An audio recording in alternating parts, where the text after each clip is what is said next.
Golf Channel's exclusive coverage of the LPGA Tour is presented by Prudential. The final round of the year's final major, the Evian Championship, reduced to 54 holes, a Sunday shootout in store. The main contenders, British Open champion Stacey Lewis, 2 back to start the day. Suzann Pettersen, like Lewis, looking for her first Evian win. Lydia Ko could make history today as the youngest major winner.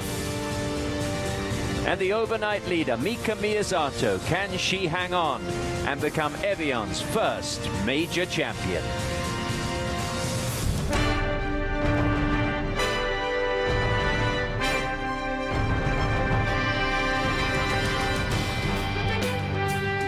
Golf Channel and the LPGA Tour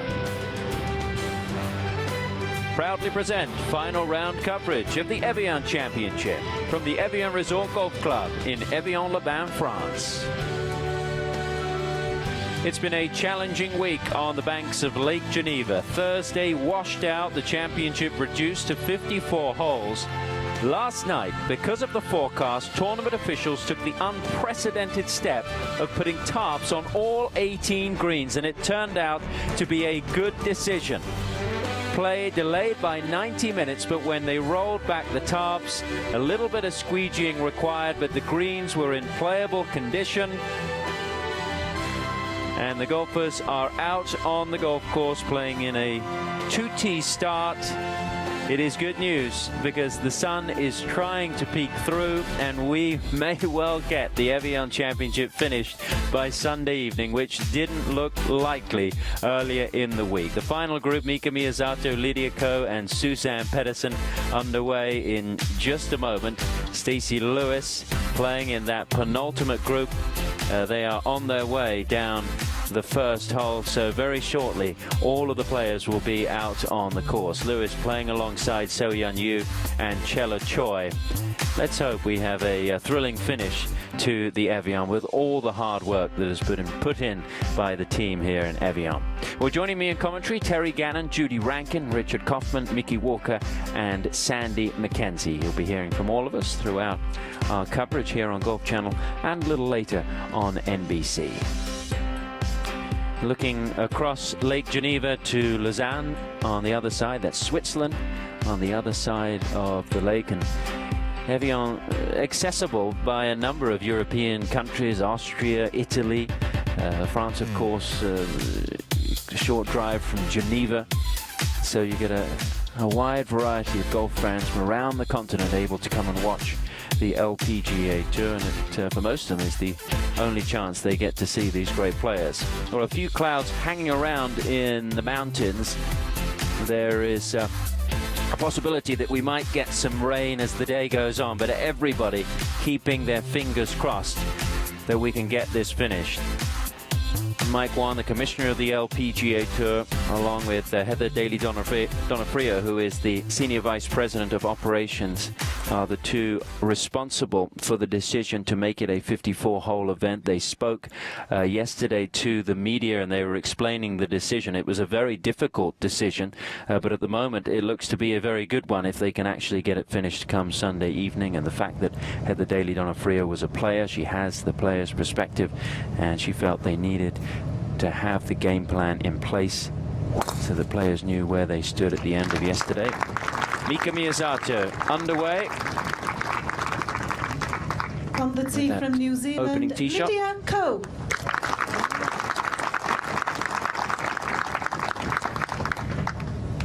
And now Lydia Ko.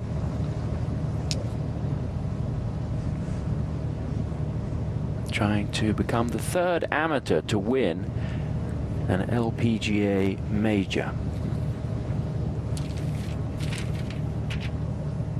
First was back in 1951, Pat O'Sullivan. Of course, Catherine Lacoste in 1967.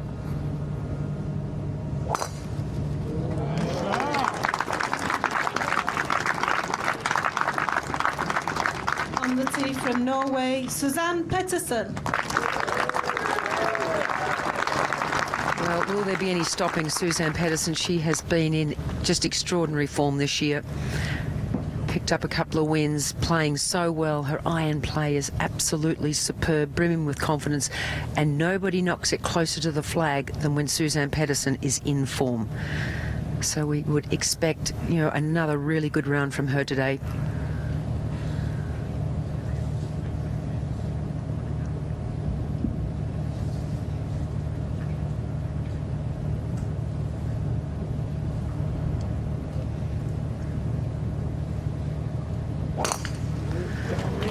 Contact with that one. That is going a little right, heading towards the bunker.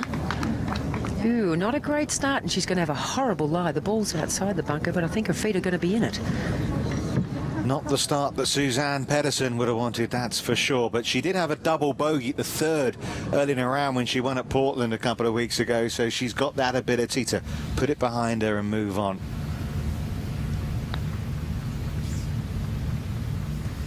Chella Choi with an excellent birdie attempt. It was right on line as well, but still coming up a little short. But how about Lydia Ko? What nerves?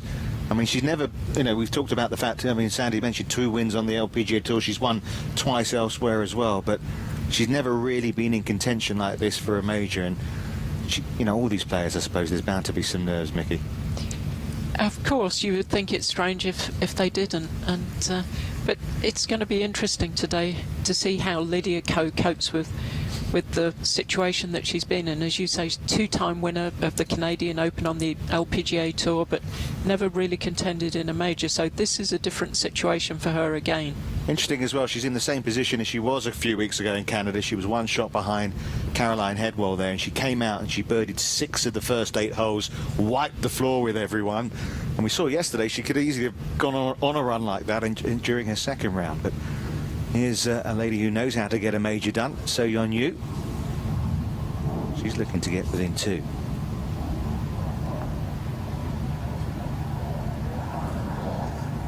Just lacked a little bit of pace, didn't it? But stress-free pars are very welcome around here in these conditions today. She always looks like she's enjoying herself. The way she carries herself, everything about her swing is calm, and The way she's twiddling the putt. It's just really a little day out in southern eastern France. Yeah, I really enjoy watching her play. Whereas Stacey Lewis kind of has the opposite kind of look at times, doesn't she? Well, we tend to reflect our personalities on the golf course, and you know, Stacey is just hard on herself. She's the first person to admit it, but she's learning to cope with that really well, and she just sets such high standards.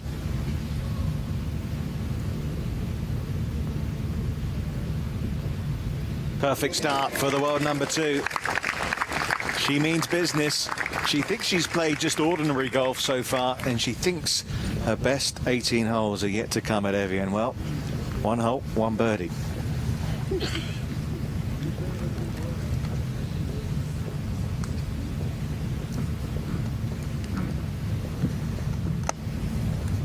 One thing we saw from Chella Choi yesterday, she has got a lovely putting stroke, hasn't she? And she managed to hold some lovely putts during the second round. That's not so pretty though, is it?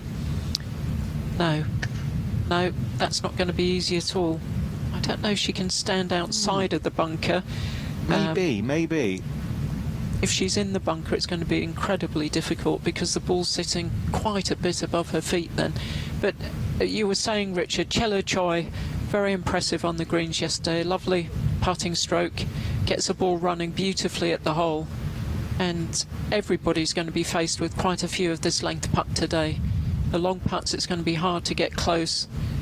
You're going to have a few of these if you happen to miss the green and chip up. So very important for her if she's going to contend. Well, right in the middle. Lovely start. Well done, Chella Choi.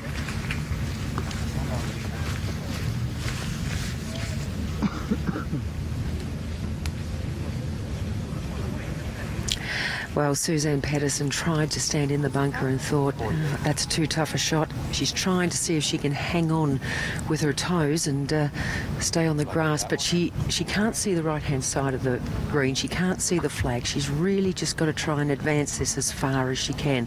Trees are blocking her on the right-hand side. She's got to be very, very careful with this. Still not sure which option she's going to take. She's right on that borderline of whether she can hang on with her toes on the edge. Mind you, I think I should tell her I tore an Achilles tendon trying that once. Best not to, but you're right. It's almost kind of, if she puts her feet outside the bunker, she's too close, and if she puts them inside the bunker, she's too far away. And then, of course, once you're inside the bunker, as Mickey said, the ball is so much higher than her. She's got a grip so far down on it. That brings challenges of its own. She's 148 from the front of the green. I think she really wants to just try and get this as close to the front of the green as she can. Now you can see how much of her feet are hanging onto the edge here. The heels are over the edge, just by the toes, basically. I bet she wished they still had spikes in their shoes these days. Oh, if that misses the trees, that is so well done. That's about as good as she could possibly do. Well, helps to work out in the gym a lot, doesn't it? She had to hit that before she lost her balance. She was teetering on the edge, literally. I mean, you look at that, you can see she's almost putting her weight towards her toes to keep her balance through the shot. And that was really, really tough with the ball sitting above her feet like that, gripping down the club, making the shaft more vertical. That could have been a disaster. She played that really well.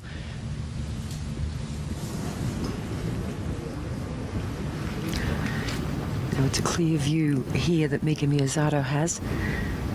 168 to get it all the way back. Oh, she started that well right. Now that is not coming back. Yeah, she just clipped the tree and she's landed in not too bad a path, although it looks a little muddy there. She might get a free drop from where she is. Wonder about the nerves early on for Mika Miyazato. We go to 2, and Thompson, this to get it to 4 under after the very nice tee shot here. It's been that distance he's had trouble with, but not this time, Mickey. I think she's putting better this week generally from what I've seen of her, and it's good to see because she is one of the most talented players out here and certainly is capable of spectacular things. Wow. Well, Lydia Ko says the only time she gets nervous is at the first. She says she misses a short putt. She feels like it's going to ruin the rest of her day. Well, she's got a short putt. Delightfully for her, it's for birdie. Remarkable effort, though. Incredible. By far and away the best shot we've seen, and we've seen some pretty good shots at this opening hole. Well, Lydia Ko has a putt to get to 8 under par. Miyazato in a spot of bother at the first as well. Stacey Lewis off to a dream beginning. It's been an eventful start to the final round of the Evian Championship.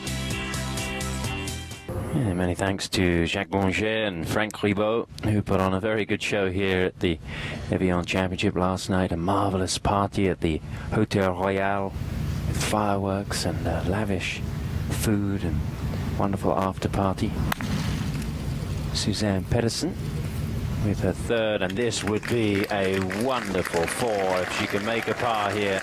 Wasn't a good drive, awkward stance for the second shot, walk away with a par, and that will really give her some momentum.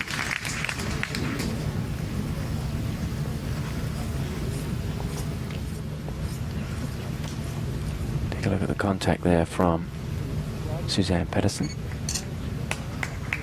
A lot of ground under repair on the golf course. The officials have been out spraying areas of ground under repair today with the overnight rain, which wasn't as heavy as expected. They expected a lot of rain overnight. It didn't quite come, but it's still very wet, and that is going to be a factor for all of the players today. And these are the sort of shots that can get very tricky. As you can see, the ground a bit muddy. Easy to catch the ball heavy, especially if there are some nerves jangling around. Mika Miyazato doesn't have a huge amount of experience at the top of leaderboards. Does have one victory that came at the Safeway Classic last year. It was a 54-hole event. Now that is not nice. This will be an early test for Miyazato. Not a lot of green to work with. She needs to play a very good shot here.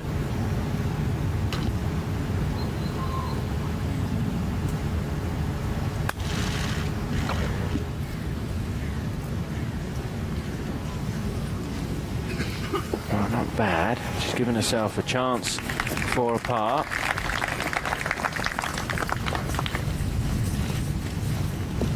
You're at the fourth. Birdie and a bogey so far on the card for Kari Webb. This for another birdie. Seen some putts run by. Greens maybe rolling better than players expected. Oh, there you go. Mickey, I'm told the practice putting green was not covered overnight. All the regular greens were. Maybe it's part of it. I think that's a really good point. It's so tough. I mean, everybody listening, watching has experienced that, where the practice green is very different from the greens on the course. See if Rakari can get it right here at the second.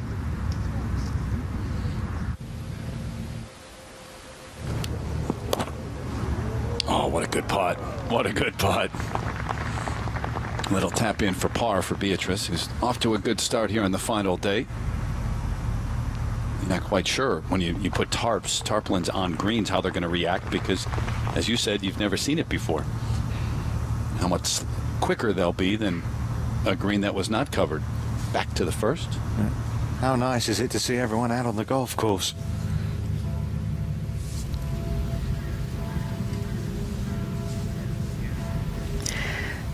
Difficult par putt here for Mika.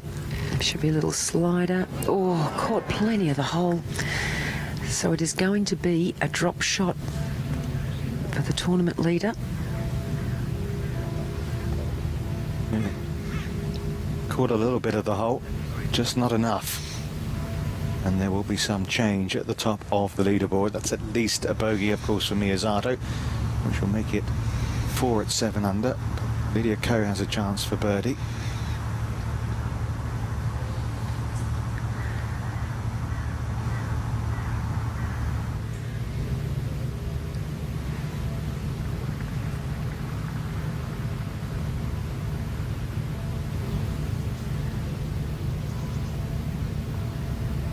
Ended round 2 with a couple of birdies. Starts round 3 with one.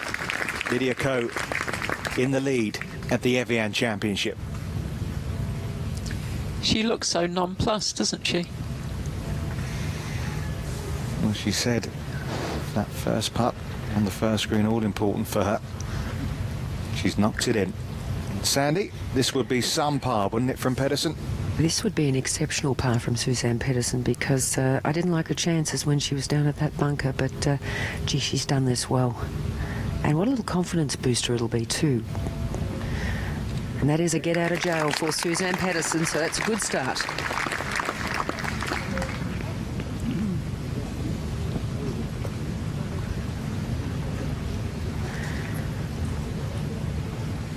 So Mika, the only player to drop a shot on this first hole.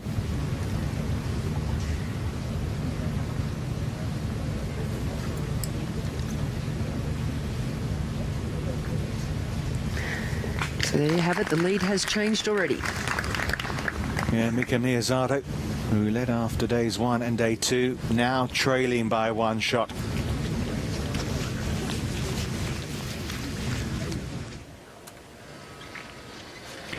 This is Vicky Hurst. Second shot at the third.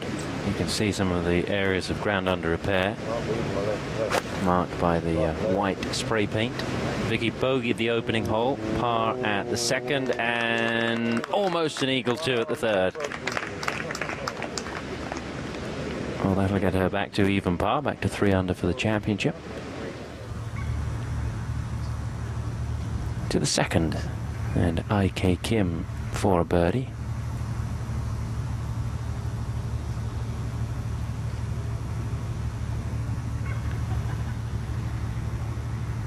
IK bogeying the opening hole, so she is back on 3 under.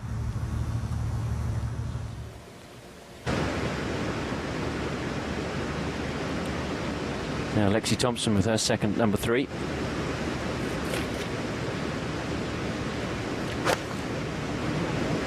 playing in the group with Vicky Hurst and Lindsay Wright. And a good shot from Lexi Thompson.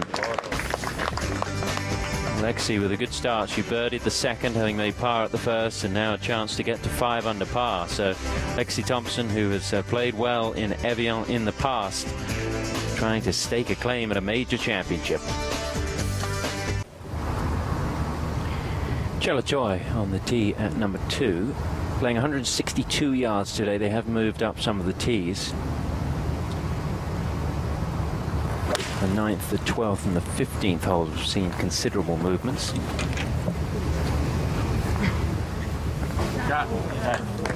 Staring it down, you're never quite sure. That's the first one we've seen roll, actually, and release a little bit. Get better, but you're never, with that elevation change, quite sure, even though you're online, where it's going to land. That's such a tough pin position, because anybody short, you're putting severely downhill, or you go beyond it and you've got a monster putt. Left it on the jaws at 1, rolled it in at 2. Another birdie at 3. Well, she was 1 over par after day 1, Lexi Thompson. She's been steadily getting closer and closer to the top.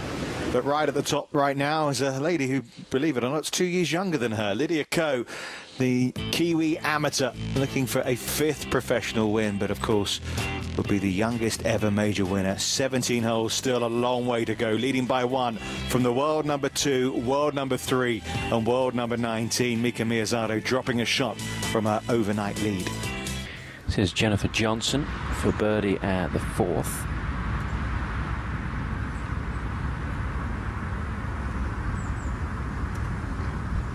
Looks pretty good. Good putt. Her first birdie of the round, 3 pars to start the day. And the winner of the Mobile Bay LPGA Classic earlier this year. Her first LPGA Tour victory, but she didn't make the Solheim Cup team, which was very disappointing. Didn't qualify and didn't get a captain's selection.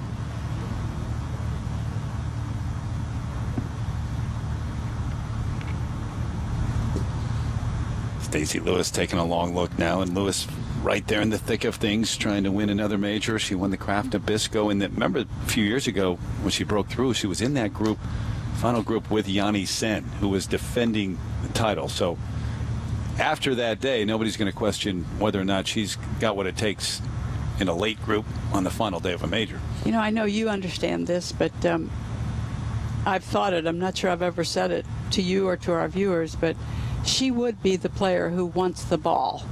Last second shot, That's she wants right. the ball. Yep. Yep. And you don't, you know what? And you don't know it even about yourself until you're there in that position. Wow. Not an easy putt here. Not an easy 2-putt. Up and over that shelf, and a beautiful, beautiful long putt for Stacey Lewis. Made it look easy. And that's what you refer to with IK Kim. She misses the little putt, loses a major, and you don't know until you get back in that spot again how you'll react. The 3.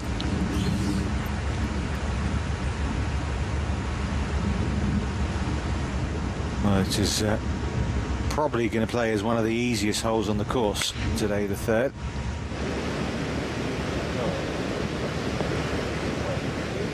I was able to speak to the field staff also, and a few tees that have been moved, whether a hole has been lengthened or shortened, has been to try to make a landing area that is the driest on a particular hole.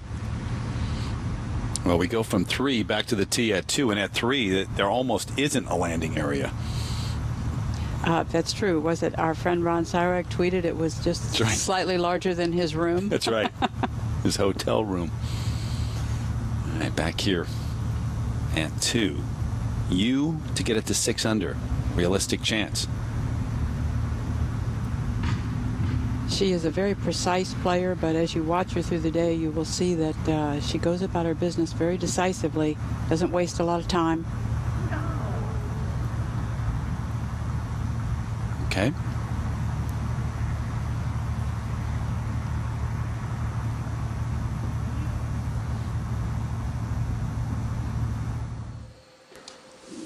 Andreas has checked that she's lining up okay, her boyfriend caddy.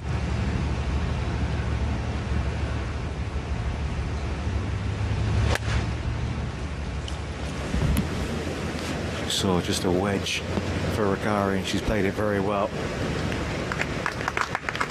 She's going to be a threat given the way she putts, and she's like Lexi Thompson, just making a bit of a move.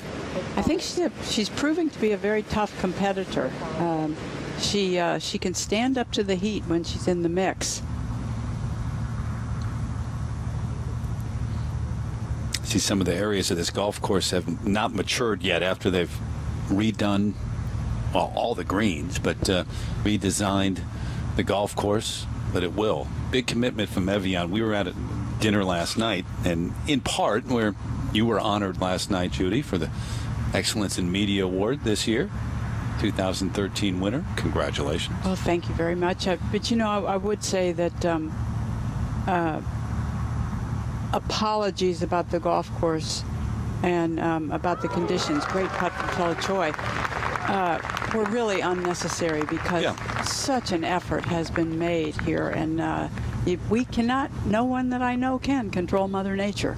And the winter, when they were trying to make all those changes, they had just a horrid winter. And a lot of snow up here.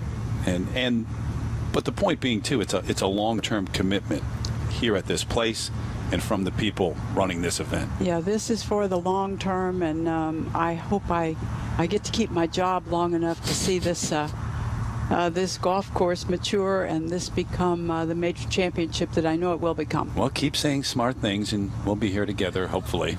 You save. Good putt coming back. Or maybe I should just be a little quieter. That might ensure my position. Can't do anything wrong when you just be quiet. All right, so the long wait is over for Pettersen and that group up top. There it is. A large gallery around watching the final group. And Lydia Ko coming off that birdie at the opening hole with a one-shot lead. An amateur here in the final day of a major. She so often makes that baseball-like swing to not get too steep.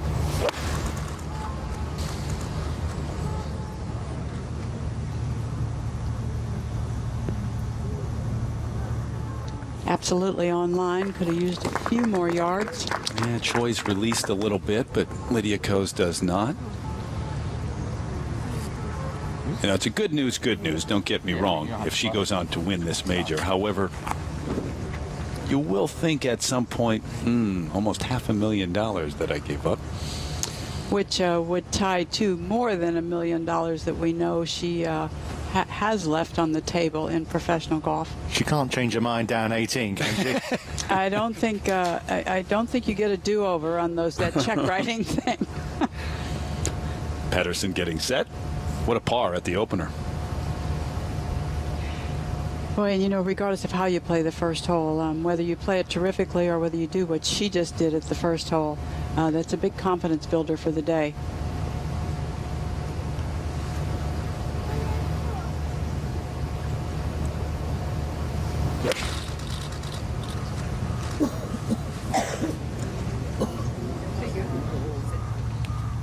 You like to hear be good, and it was, and it sat, and then some. Yeah, she'll have to repair that pitch mark very carefully and place the ball right back on top of it. Up to the fourth, you see the slope in the fairway, ball below the feet of Lexi Thompson. A very tall player like Lexi, I really think you have to settle into that address position when the ball's below your feet that steeply and really try to keep your legs in that position. She did it beautifully. Jude, she is on right now. Birdie's at 2, 3, another great opportunity. Miyazato off the bogey at 1.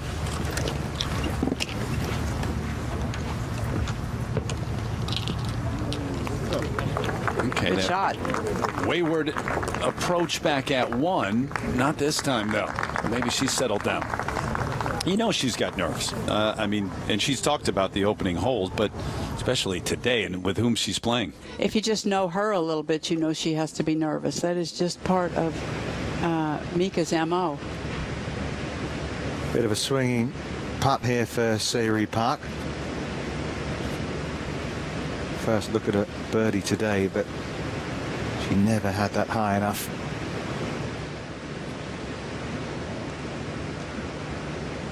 Back on the tee. Well, Lewis let go of the club doesn't always mean that it's heading into trouble, and she's found some ground under repair there, so she'll get the opportunity to drop it.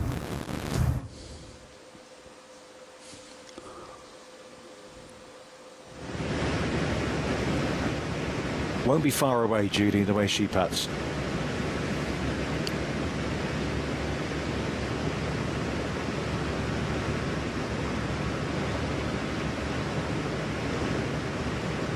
Well, you get some sloping putts, some breaking putts where the ball just seems to dive right off the putter face.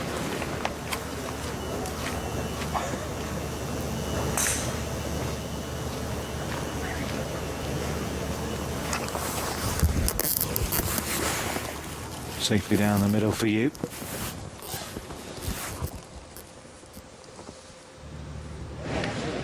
Well, fabulous start, hasn't it been, to the Evian Championship? Slightly later start than we were expecting for this final round. Those top 8 players, though, separated by just 3 strokes. Mika Miyazato with a bogey at the first, and Lydia Ko with that opening birdie leading the way at -8. This is a moment ago, Lydia Ko for a birdie at the second hole.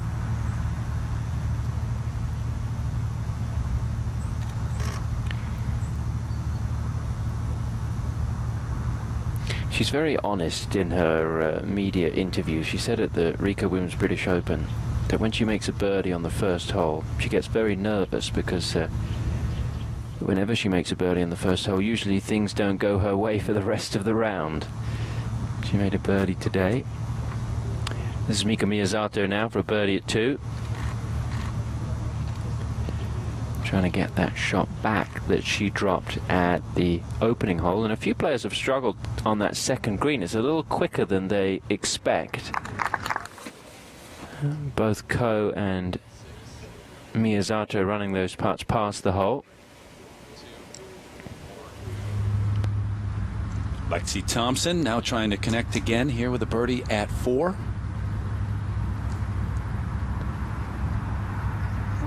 They're going in today, Judy. I tell you, she has started out like a wonder kid. And if there's a day for them to go in, today's the day. 6 under, 2 back.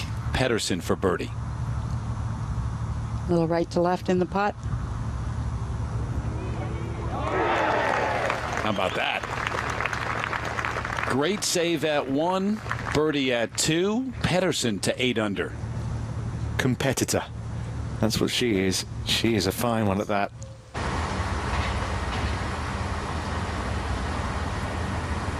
Maybe the person out on tour now who you would place next to that description. Stacey Lewis maybe also right there. You know, I read that Suzanne, she said in the press room this week, she said, I decided to be really try to be laid back and to not let anything that happened this week, whether it was, you know, golf course that wasn't quite ready, whether it was weather, whatever it was, not to let it bother me. And she seems to have managed that composure.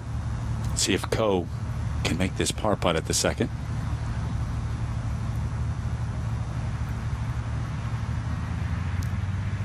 So the lead, and I asked the question a moment ago, but has changed hands again. Well, we've had 3 different leaders and we've only played 2 holes. Exactly. Started with Miyazato, then Lydia Ko, and now Suzanne Pettersen. Gentlemen, isn't that what you want in a major championship? Absolutely. You want some fireworks. Yeah. Might get a little dizzy if that keeps going on until the 18th.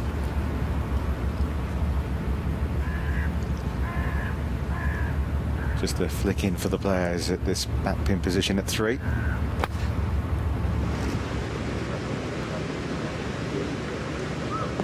Wow. Target golf. The one thing that has been non-existent this entire week of golf is wind.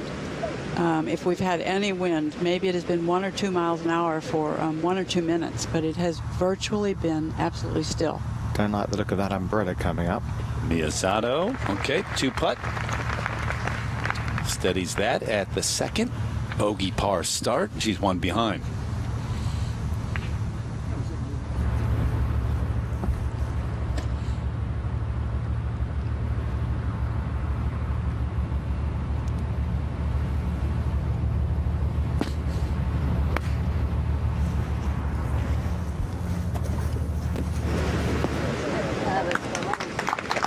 anywhere within 10 feet, and you fancy Chela Choi to make it at the moment. And look at that, tidying up after herself as well. Well, she doesn't want to wear her dad out, you know. Now, Stacey, she's not happy. She took relief. We saw her go into the ground under repair. She's now called for the referee. She's dropped it. Let's have a listen. Which is probably stupid, but I took nearest point and I did a club length, which was like back, like around here. And so then I dropped it and it rolled to there. Okay. And so the question is, I hit it, if I hit my divot takes that line, is that Yeah, you haven't taken complete relief. so I haven't taken complete relief. So what we need to do, where was your... My nearest point, I was standing, my ball was like right, Okay. like right in So your here. nearest My nearest point point was back like, here? yeah, it was right there. Okay. And then I did a club length back in here. Yeah, let's just pick it up and re-drop it. Okay. That's certainly Now, her claim is that if she played that shot now, the divot she would take would go back into that ground under repair. Well, here's what we know about ground and repair. If you choose to take relief, and that is a choice you make, you must take complete relief. And I understand complete relief to be where the ball comes to rest and your stance. Well, I mean, I can't speak to the divot issue. I do not know the rule. That's what I'm worried about more than anything. I mean, I'm not going to hit it with my club, but just because the divots are so big. With where you were here, Yeah. I think it was going to interfere, but Okay. given You the think line of that's play okay? there, I think you're fine. Okay, so what if I hit the line though? Then it's okay. You're fine. Okay. Okay. All right. Okay. Thank you. She's going to play on. So there was no redrop. That's what I gathered from that. And that's what I would have. That's what I would know over time. But that's an intricacy of the rule that I just cannot speak to. You must take complete relief, and that is where the ball comes to rest and your stance. A little bit of rain falling, as long as it just doesn't get too heavy. Well, as I say, it's all out of our hands, out of everybody's hands. We just have to just hope the players just keep going, because it's been a really entertaining start, hasn't it, to this final round.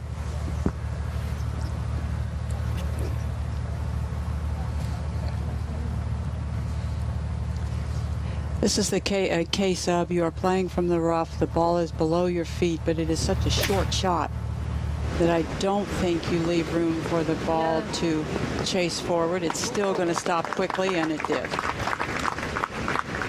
And it's stuck as well. There's a little slope a couple of inches from where that ball's landed, but she's more than satisfied now. Stacey Lewis maybe with a chance to get to the top of the leaderboard alongside Suzanne Pettersen. They are probably the most two informed players in the world right now. Lewis, of course, winner of the Women's British Open. Pettersen, a winner 2 weeks ago. And, of course, Lydia Ko winning the tournament before that on the LPGA Tour. Very tight at the top 6 separated by just 2 strokes. Vicky Hurst at the 4th hole has had some real troubles here. This is for a double bogey.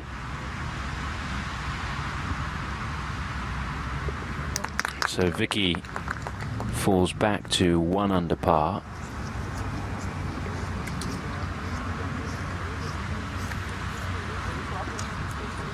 As the rain falls, which is not what we want to see.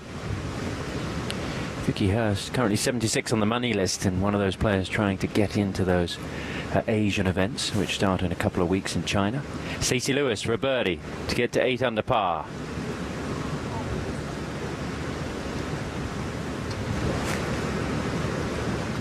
Lake Geneva to her right, and most players will tell you that's a factor.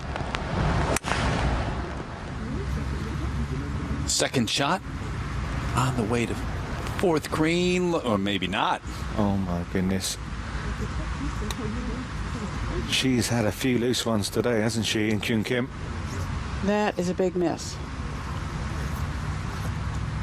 So IK not quite sure where it ended up and what her next move is.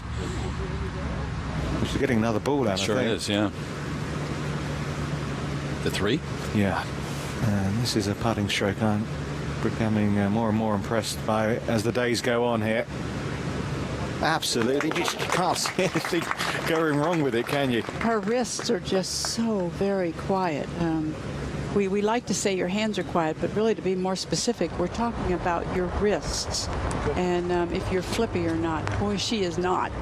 Second shot here at 4 for Seri Pak.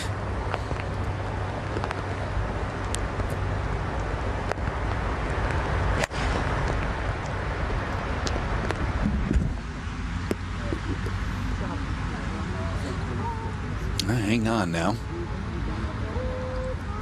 Saw that approach from IK Kim, and you understand now why Vicky Hurst made double bogey here. It's a long hole, the fourth as well. It's a tough one, as opposed to the third, which is a nice short one. Birdie chance, so you're new. First birdie of the day.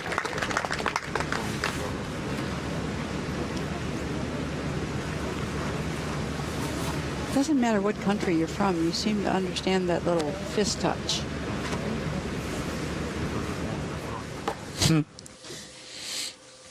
Well, it's we've had times where it's been choppy out on Lake Geneva, or Lake Le Mans as they call it around these parts, and we've seen the sun glistening. Today a little bit of both.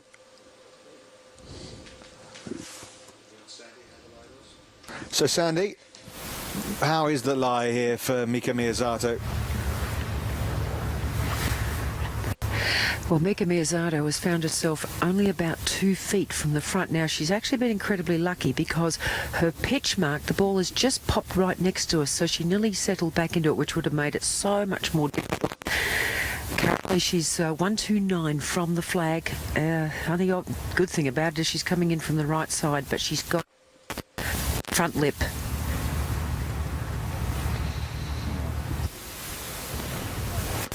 Well, took her medicine. Just played up. We go from the third to the par 3 fifth hole, one of the very completely redesigned holes, playing 163 yards.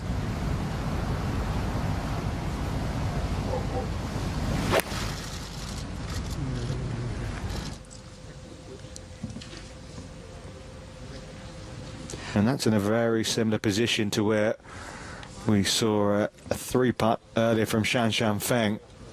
Hole really deep in that green today, and it's not going to be easy to give yourself that 10-foot circle birdie putt.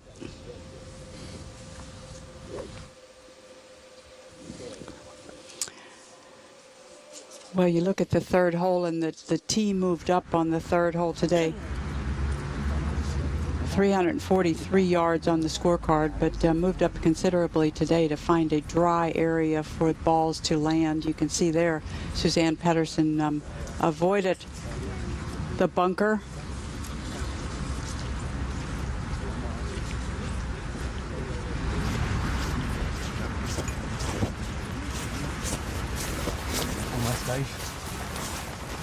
Well, ever since the opening tee shot, which was by her standards poor, everything has been absolutely perfect for Suzann Pettersen. Exactly where she'd want a tee shot, down the left-hand side.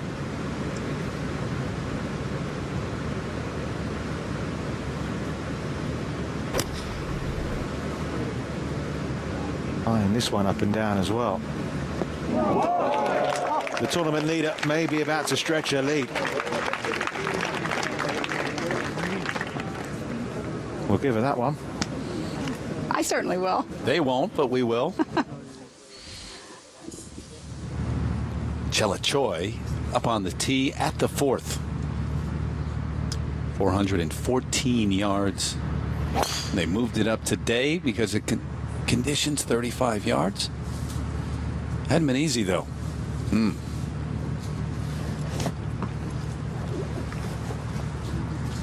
it continues to be tough. Lewis, left side of the tee. Hugging that left side. Yep, just fine. I tell you, she and Suzann Pettersen are the two players that stand out to me at the top of women's golf who can hit this little slider to the right and still hit the ball a very long way. Controlled slider. Yeah, to know where it's going. Yeah, it's not that you're actually cutting the ball, but it's a shot that will never hook. Yep. Take one side of the golf course out of play. That's right. As the sun peeks through. IK, and we knew that she could find it. The ball was right there along the tree. She didn't know it at the time.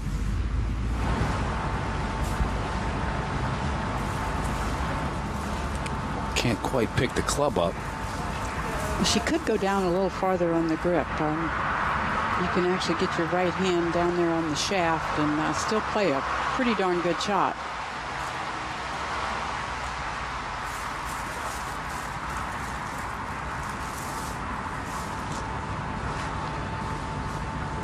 One of those times when you have really firm up your grip. Barely able to advance it. Costly second.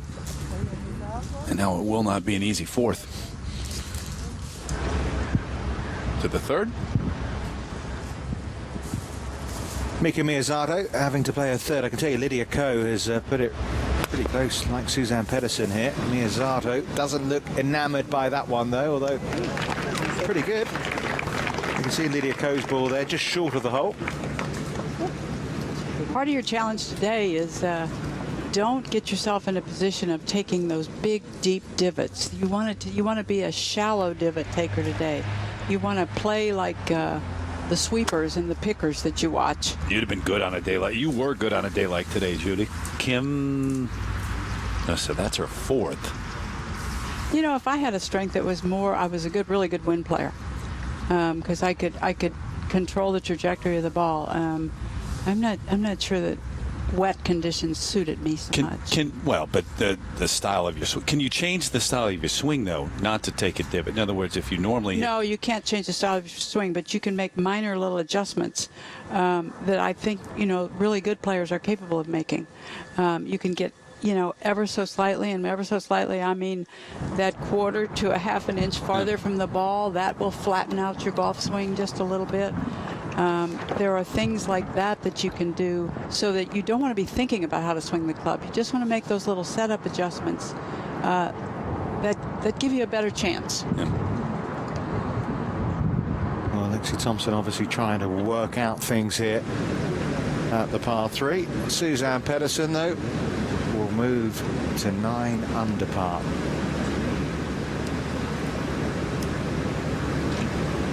She's going to be tough to beat with the way she's played in the opening stages of this final round.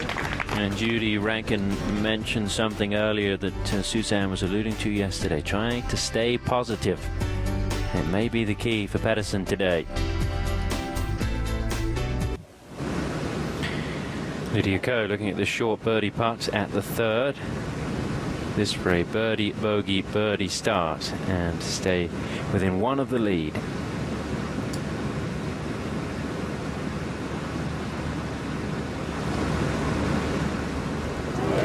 Well done. You can't be anything but impressed. Whatever happens from here for Lydia Ko. Suzanne Pettersen leading the Evian Championship by 1 now.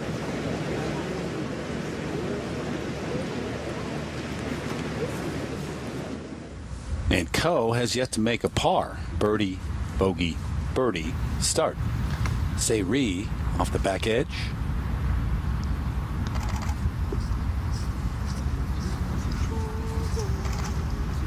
And well judged.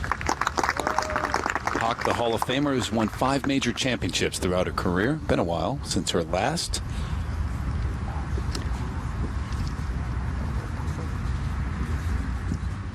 So back down the fairway towards the bunker. In the bunker is Chella Choi.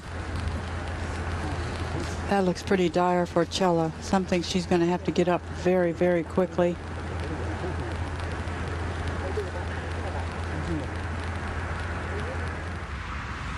Meanwhile, up on the green, Beatrice Riccari was beyond the green, chipped to here. This to save par, stay at 5 under. There's some birdies out there, especially in the last groups today, in the early going. Lexi Thompson, of course, with 3 in a row at 2, 3, 4. You got Chella Choi with a couple of birdies already. It's been a week ever since play started that if your long game was on, if you were playing, good shots into the greens, you had every chance to make a lot of birdies. It's that unique look at the hole. Yeah. Good putt. Not the way you would teach people to look up at the hole. You would teach people to take their head and turn their eyes on the line of their putt. But Beatrice has always raised her head up in kind of an awkward way to see the line. Works a lot. To 5? Well, Thompson's had her eye in so far, hasn't she, with the short stick. This one, though, not for birdie. It's for par at 5. And that's the first setback of the day for the 18-year-old. Now Siri Park for a par at the 4th. And Siri remains at 4 under, 1 over for this final round. They're all chasing Suzanne Pettersen in Evian. All right, Pettersen getting ready back on the tee. Sandy? It's also a pleasure to tell you that the rain has stopped for the time being, which makes conditions quite good. Now, the trouble here, of course, is this bunker on the right-hand side. Suzanne Pettersen is playing with so much control. She just looks superb. Started that down the left-hand side. Coming back towards the bunker. Yeah, she's fine. Perfect.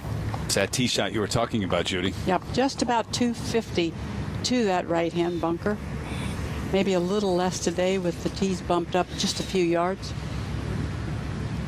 Her approach this week, you mentioned it, that she's not going to let anything bother her. I think that helps fuel her sometimes, though. She gets angry and she wants to beat everyone out on the golf course. But I think she's been very private with anything that aggravates her or angers her in the last year or so, because she's starting to come across a little bit as a very diplomatic person when she speaks about issues, and she wasn't that a few years ago. Birdie, bogey, birdie start. Sandy for Lydia Ko. Yeah, and that's going to be a beautiful drive as well. I just want to know what Lydia Ko is going to be like when she actually matures. She is the coolest girl, 16-year-old, I have ever seen. Boy, Sandy, I am with you, and you can say nothing but admire the way she carries herself, the way she plays golf, the way she swings the club. And it's just like nothing flusters her. She'll just respond all the time. Now, Mika Miyazato, she needs to get something going. Coming down the left-hand side. Got a good kick. Now, it needs to come down that hill or she's going to have a horrible slope. And it does. Rolls to the bottom. The only thing is, when you're 16, you don't really have too much scar tissue, do you? Not too much has gone wrong, and it certainly hasn't for Lydia Ko, has it? It hasn't, but she works so hard at the game and has for the last few years with Guy Wilson in New Zealand. We'll get back to that in a minute. Here's Chella. Choi's third.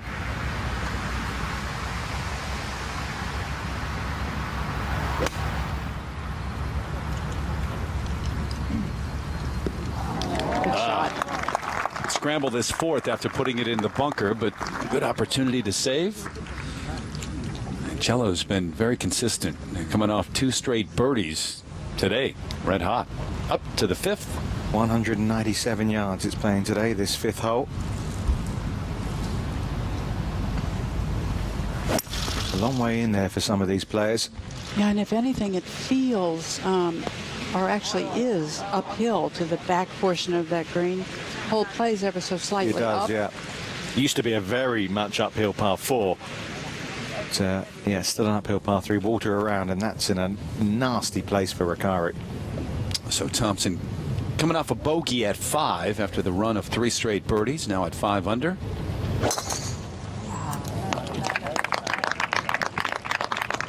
Doesn't leave much there. That's long.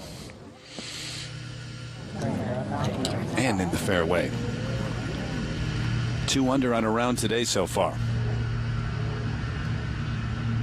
Brother Nicholas out on tour as well. Over in the States. Back to the 4th.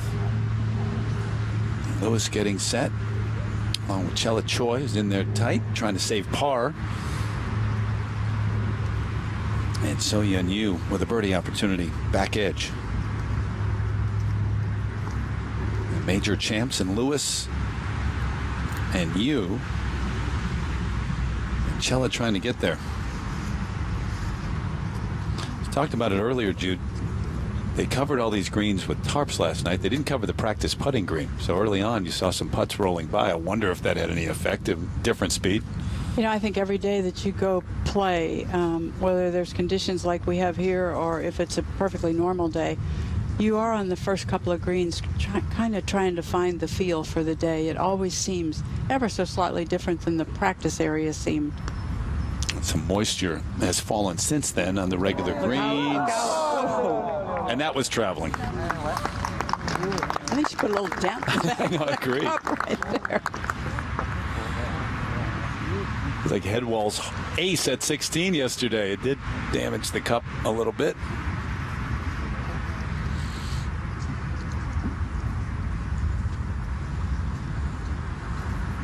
Yeah, but without wind, and there's no driving rain, it's the only real tough part of this golf course today is it is saturated. It can't take much more water, the greens, but this is not difficult right now. But you know what? If you're on this kind of dartboard golf into greens, can really pay off. Yeah. Stacy took a little something off of that, and it took the break. Good two-putt, though. With the moisture, though, it'll be a long day out here. You know, weather gear on, back off again, drying clubs. Only 18 holes, but you will really be tired tonight. Yeah. That's the ball of Beatrice Riccari. And obviously she short-sided herself here as well. And then she has to contend with the downslope before the flag. Whoa. Very wide stance, blade wide open. She has to try to land it. She really has to try to land it on the fringe and hope it takes a right-hand bounce. Next best option would be to let it go a little beyond the hole and try to make a putt coming back. Excellent. Beautiful shot. Well, Spanish hands, eh? Seve style. Saw Seve in a video from here last night where he was here and interviewed and I believe presented the trophy one year. So they must have been thrilled that he made an appearance. Sure. It's missed, didn't he? Oh boy. There hasn't been one exactly like him, and I don't think there will be. Yeah. Cella Choi trying to save par.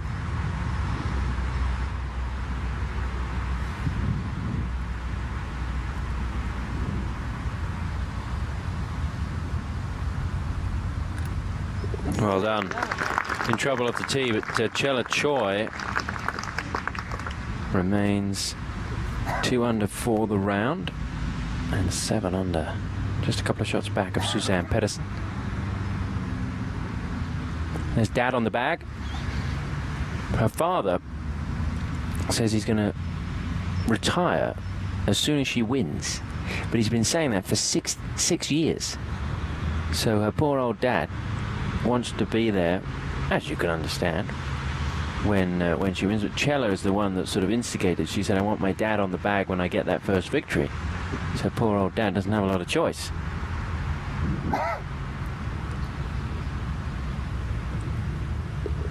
Well done. Well, who is going to get their hands on this major championship trophy? Could be So Yun Yu. Lydia Ko trying to become the youngest in the history of the game. Younger than young Tom Morris even to win a major championship. Suzann Pettersen looks good though, in control of her emotions at the Evian Championship.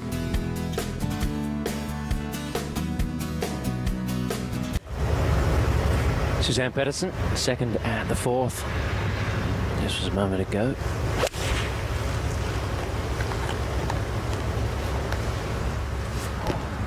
Oh, another very good iron shot from Suzann Pettersen, who was so instrumental for the European victory at the Colorado Golf Club. And speaking of Colorado, just seeing some images of the devastation that they've had there, it makes the problems at the Evian Masters seem very trivial, isn't it? Now Mika. Oh, good strike by Mika, and that's not going to be far away either if she's got the club. You know, she's fought with her putting a bit in the last year or so.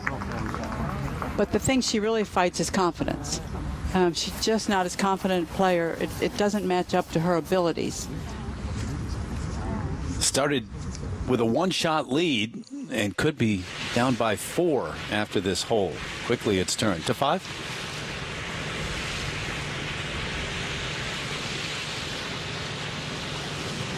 Oh, what a pity. After that fabulous bunker shot, seeing the ball horseshoe out like that. And when you're in the position Ricari is chasing, can't really afford these slip-ups, especially when you consider who's at the top. And that is the 32-year-old from Norway, Suzann Pettersen, looking for her 4th win of the year. 9 under par, chance maybe to get to double digits as well, with a birdie putt to come at 4. Lydia Ko, well, what a sensational start by the 16-year-old, right on her coattails, just 1 stroke behind, and there's a few others still right in there too.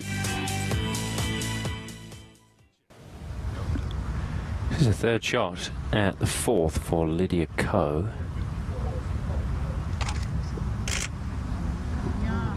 Oh, she fancied that.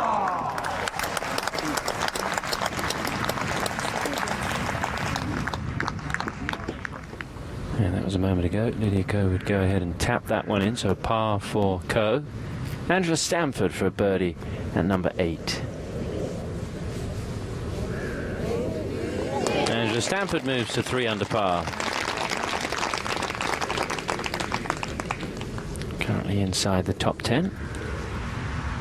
Now Mika Miyazato for a birdie at the 4th.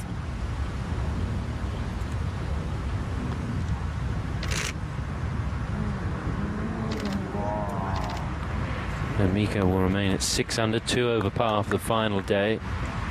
Started with a 1-shot lead over Lydia Ko and Suzann Pettersen, but unfortunately Suzann Pettersen has a putt to go to 10 under par. Fortunate for Pettersen, but not for Mika Miyazato, because she could find herself 4 shots back. So Yeon Yu, tee at number 5. Players going in here with long clubs.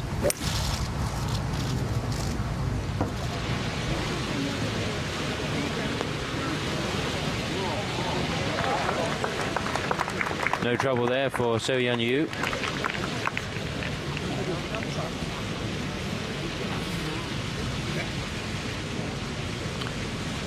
Meanwhile, down the hill at the 4th, Suzann Pettersen to get to 10 under. First player to get to double digits under par.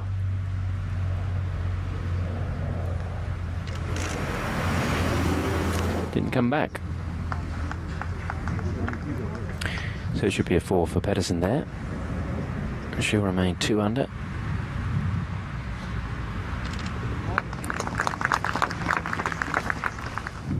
Lexi Thompson just tapping in at the 6th hole. Lexi 4 back. 5 under and 4 off the lead is Thompson. A look from high above. A 5.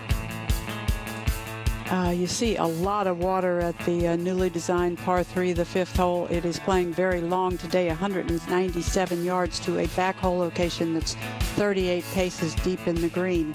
It is a very, very difficult par 3 today. You would like to try to take the ball in just on the right side of the green with a little bit of a draw, but everybody who works hard to draw it in there has found the left bunkers. Well, no bogeys in her last tournament for Stacey Lewis, just 3 so far this week. Excellent tee shot, as good as we've seen so far today at 5. There's that shot. I would think a 2 at the 5th would be very valuable today. IK Kim 2nd at the 6th. It's not going to get there either. That's the challenge today. Most are ending up down in that swale. More work to do for IK. Hadn't been an easy ride so far. And she's back to level par. She's really out of things. 9 shots adrift now. One of those awkward length bunker shots here, Judy, for Chela Choi. Green runs away from her from that direction just a little bit. I think she pitched it almost. Yeah. It certainly was not an explosion shot or any sort of normal splash bunker shot. Not bad. Yeah, I think she actually, maybe she wasn't actually in the bunker. Teetering on the edge. Yeah, we didn't have a perfect view there, but decent result. Trying to figure out the wind at 6, but warm sunshine breaking through those clouds now as Beatrice Riccari gets set. There's the breeze, which it's been non-existent for the first 3-4 days through the practice rounds even. And Mickey Walker here is this is another variable now that the players are going to have to factor in. Well, things are changing all the time. There were some squally showers out there a short while ago.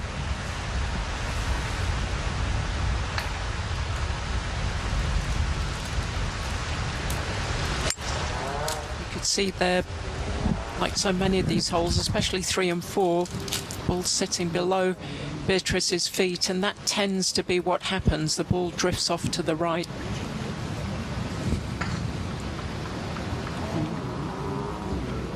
Mickey, you played on the LET and the LPGA. You were a European Solheim Cup captain. They were together again last night, the Solheim Cup team, celebrating their victory. Still looked like a team as we take you back to the 5th. Talking to the team members, they, of course, it's always a great experience when you win, but they said it was one of the best teams they've ever been part of. Everybody getting along really well. No players sticking together, just the whole group as one. Well, par 5 7th. Biggest hitter in the field this week, Lexi Thompson. 529 yards. And even without any run, she should be able to get there from there. Yeah.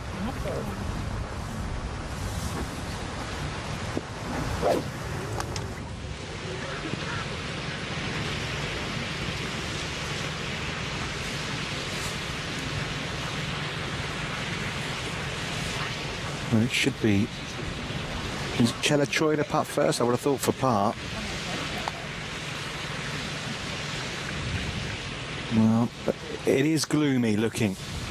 There is the touch of blue sky around, Mickey. So far, so good.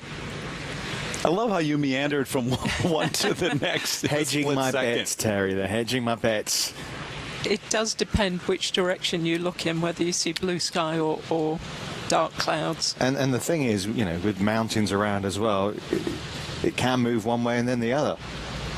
And very quickly too. This is why the weather forecasters have had such a hard job predicting what will happen.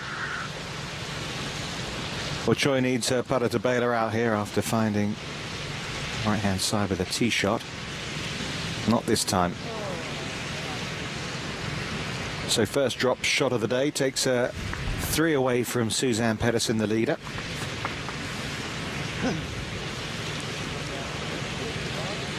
Some of the breaks on these greens are very obvious, but some of them very subtle, and that was one of those subtle putts with a little bit of break in it. Wet packed sand in the bunker at 6 for Beatrice Riccari. Good lie as well.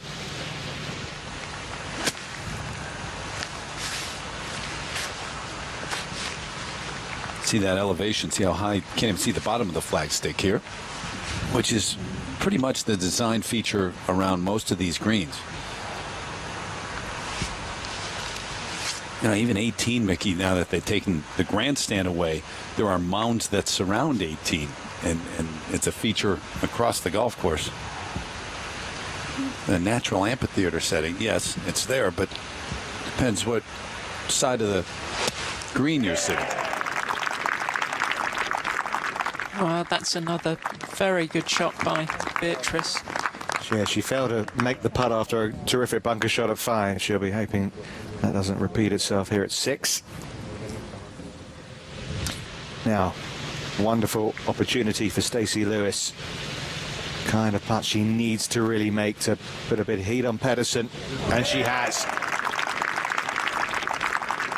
Wonderful too.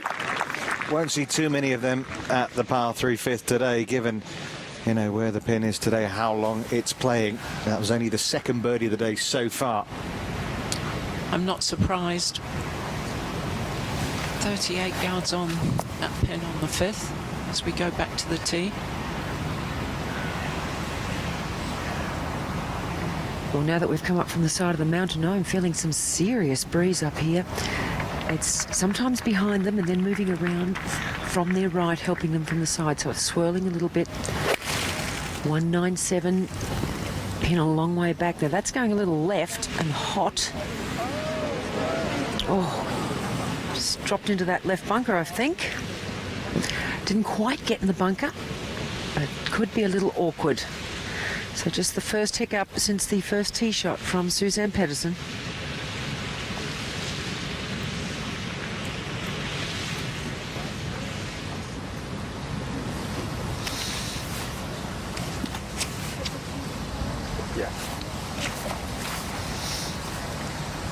Well, only 2 bogeys this week from Lydia Ko. One of them came here during the first round.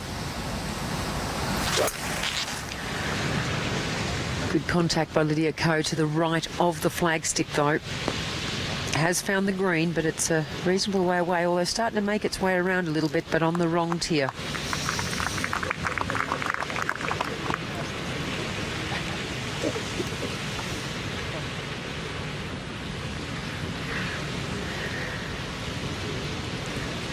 Mickey Miyazato, also Mickey going with the rescue.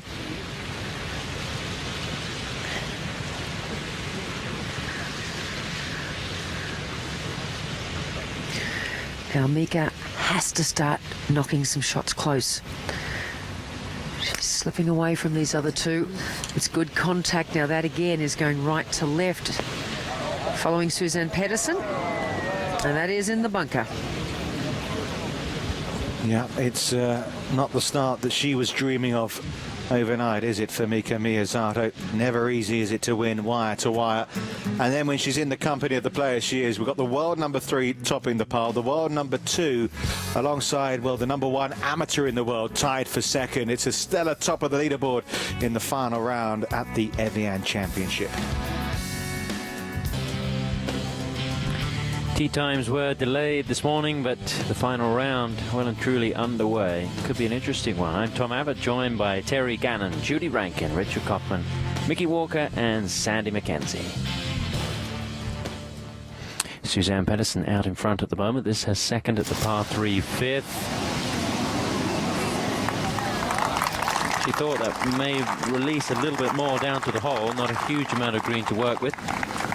Pettersen will have that to remain at 9 under. Currently a 1-shot lead. Well, the good news about the breeze picking up is that it will dry the golf course out.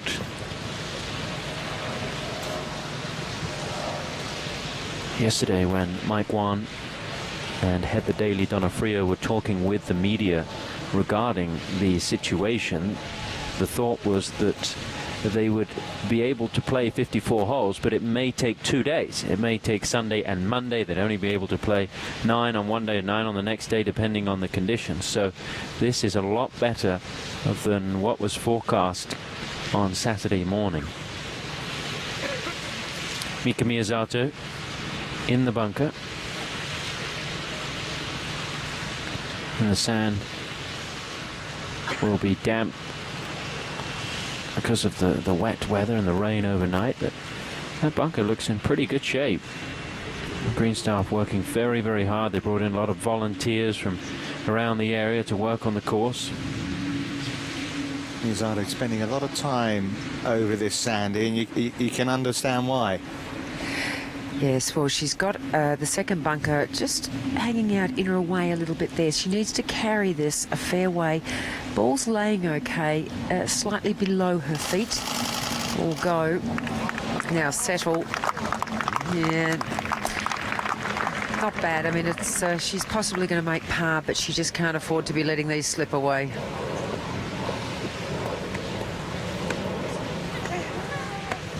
And it's happened very quickly. First couple of holes for Mika Miyazato, trying to win for the second time. Meanwhile, against the breeze at 6, Chela Choi.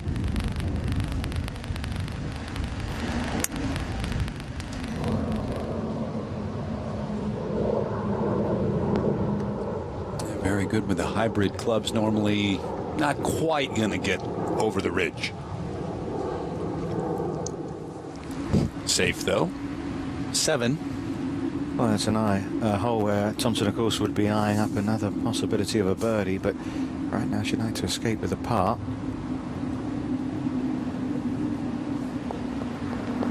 Pretty good.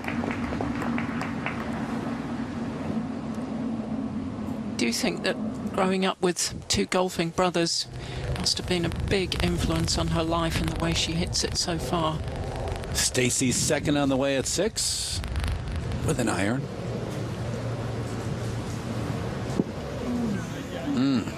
And that is Ouch. big trouble, yeah. Ouch. And double ouch. If he can even get a club on it. Back to 5.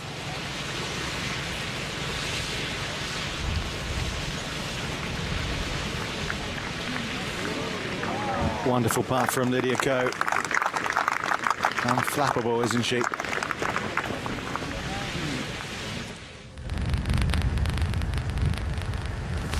So Yun Yu started left, staying there.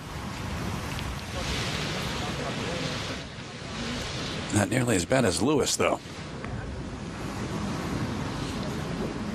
Yeah, pretty good lie just off the green. So a little bit of work to do for par, but the fireworks will come from Stacey as we get back there in a moment. Back to 5.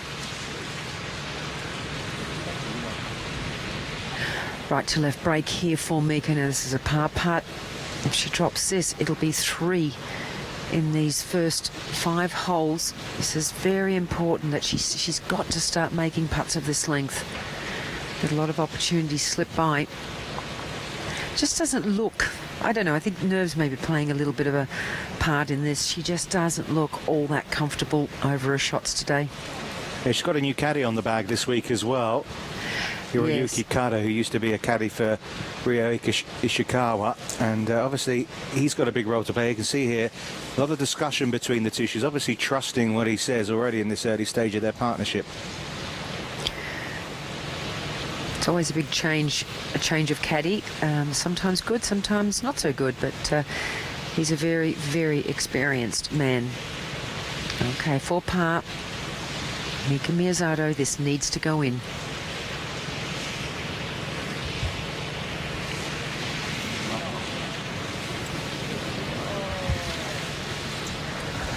Well, it's another one that sits on the edge. The major dream starting to fade, isn't it, for Mika Miyazato here?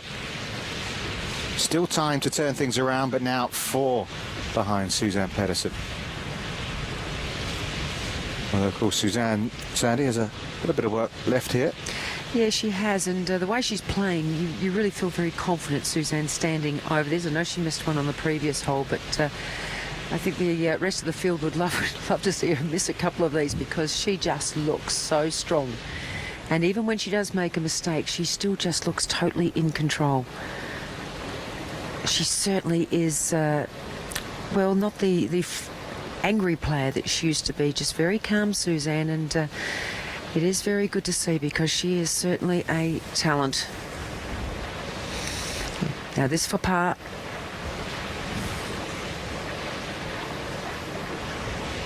Not a problem. Maintaining her lead at the top, and it's the kind of name at the top of the leaderboard that'll dishearten the chasing bunch as well. You feel this is important, don't you? Lexi dropped a shot at the 5th. Played this hole rather sloppily. Tricky putt. She's putting much better this week. The stroke does look smoother.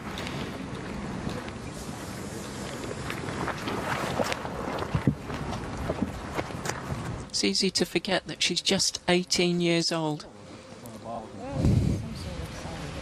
All right, so at 6, we saw that approach into trouble for Stacey Lewis. She's going to ask for a ruling.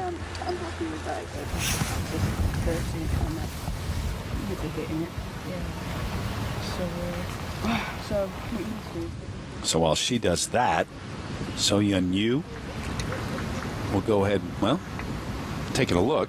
Thought she was going to go ahead and play.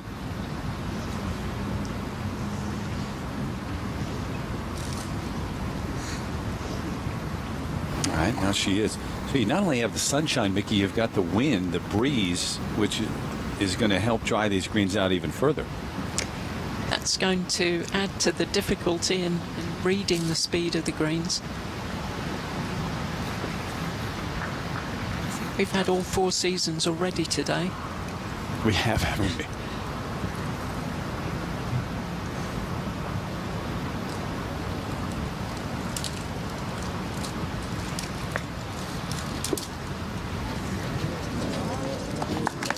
That's a delicate play. Well done. Back on the tee, Pettersen, the leader by 1 over Lewis and Co.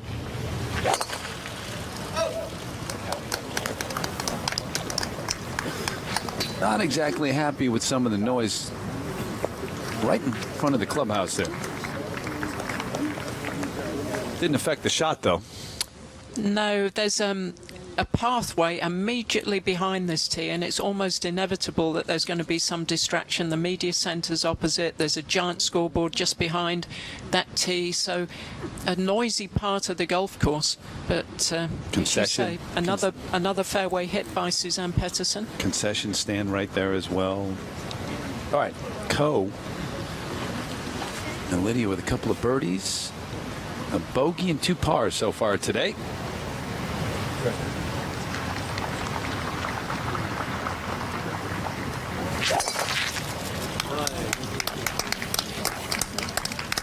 Spectators like it. No, she doesn't. See what kind of lie she has in a moment. Now, Lydia, the 16-year-old, pulls it left off the tee. And jump all the way up to the 8th tee where Lexi Thompson's getting set. The par 3. It's 170 yards.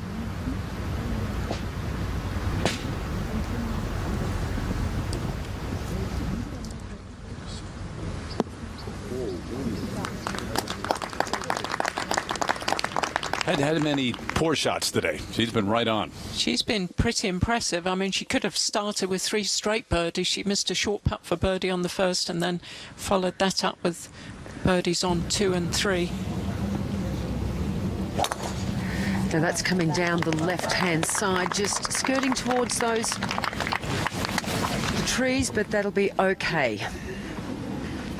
Yeah, right in the fairway, left side for Mika Miyazato as she tries to turn things around, but right now she's 4 back, so might be too steep a hill to climb. On the other hand, Lewis coming back down this hill, and after the ruling, this is where she's ended up. She got free relief from that area where her ball was. Why, to Mickey? get further clarification. I wish I could answer that question. We'd have to get someone to speak to the rules official. I don't know where her ball actually finished. Well, that's a huge break. Yeah, we'll have to try to get word on that because no clear explanation for that. Well, she hasn't made the most of it if it is a free drop. I'm still doubtful myself whether it was or not. It just went into that tree, didn't it? It seemed to. It seemed to be very close to the base of that tree, but as you say, she didn't take advantage of it.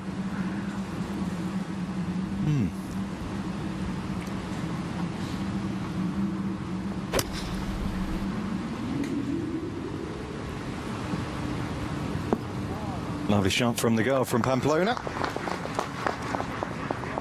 Chance to bounce back to 5 under par for Ricari. So now you've got Lewis left it right here. This is her 4th.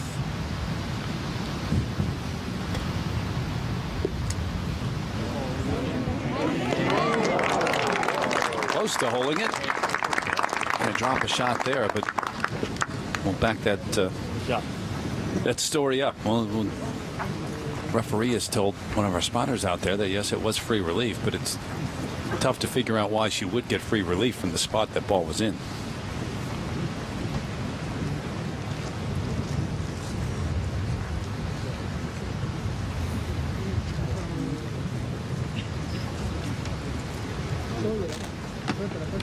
In the meantime, we take you to the 7th.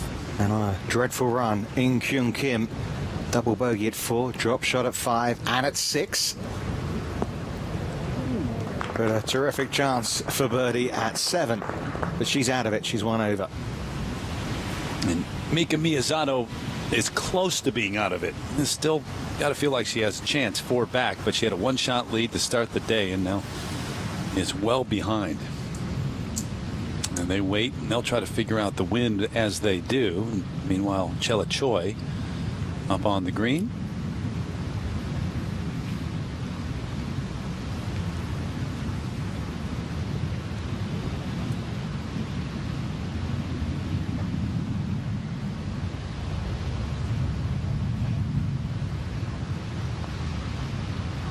Pretty good looking stroke, isn't it?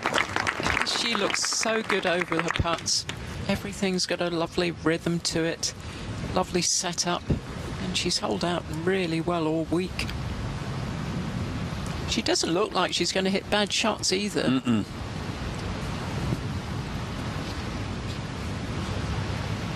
Has worked hard to keep her dad on the bag, keep him caddying for her. Meanwhile, you trying to stay at 6 under as well.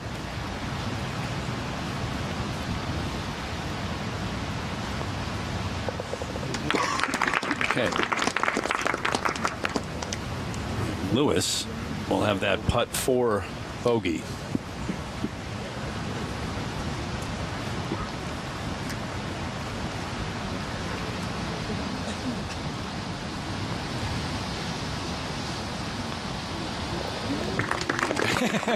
You and I raised eyebrows. Well, it's going to go down on the card, we think, as a bogey. We'll see. 2 back now. And we're back with Suzann Pettersen at the 6th.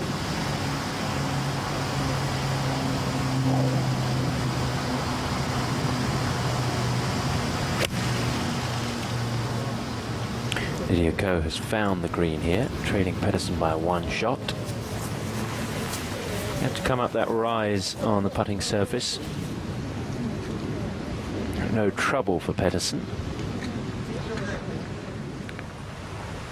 And we'll go to the 7th.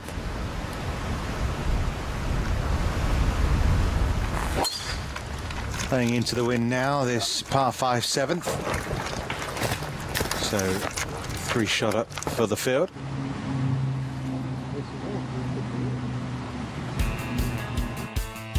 This hole hasn't changed that much from previous years. A par 5 that isn't reachable for all but the very, very longest hitters, and certainly not in the conditions that the players have facing them today.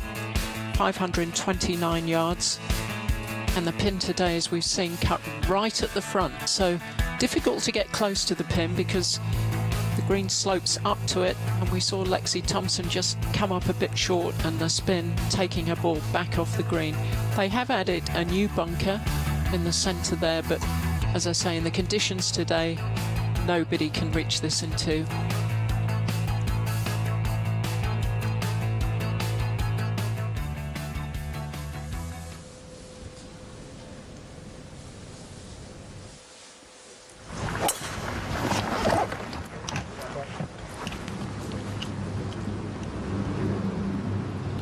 Nicely done from Stacey Lewis.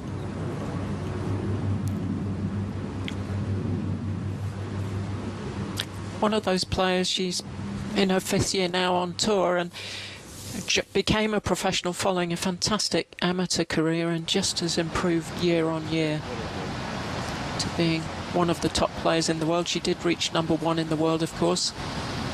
And back at 6, Mika Miyazato trying to figure out what she's going to do from this bunker now, her 3rd, Sandy. Yeah, well, she has got a bit of a problem here. It's a very, very deep bunker. She's a very small girl, so she's not going to see very much at all of the flagstick. Wind is going to assist her a little bit. She can throw it up. It's sort of coming into her from the left. So a lot of work to do to make par on this hole for Mika, but she's not looking comfortable at all. I think she is, Mickey, just having one of those days where it's just not going right.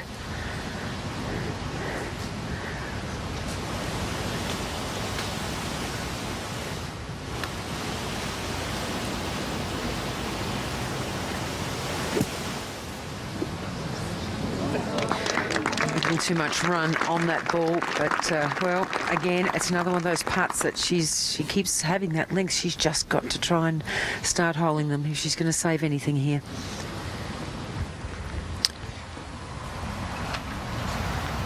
Just needs to stop the bleeding, doesn't she, Mika Miyazato? Only 4 back and still over 9 holes to play. Just a layup for Chela Choi.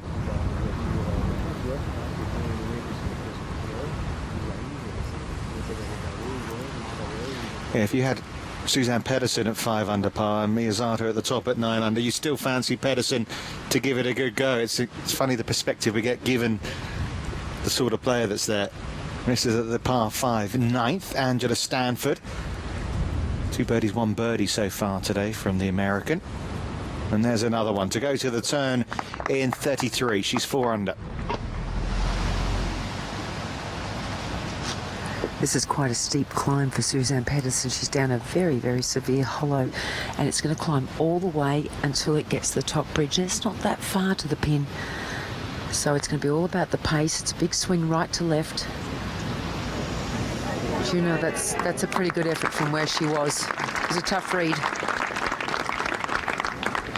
Pettersen, who's made over $1.2 million in 2013 alone on the LPGA Tour. A couple of wins, one in Hawaii, Safeway Classic recently, her most recent start. Been a brilliant year for her, and the Solheim Cup as well, to 7.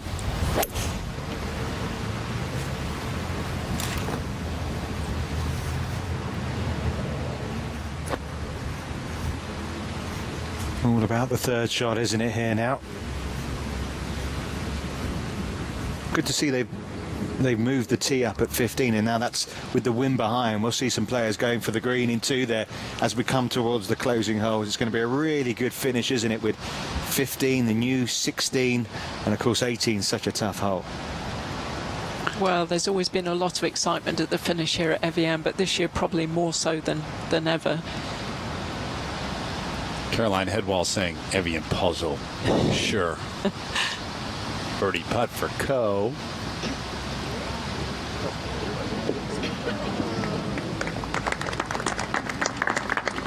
Up, down, all around the first 3 holes, and steady play since then. 3 straight pars if she taps that in.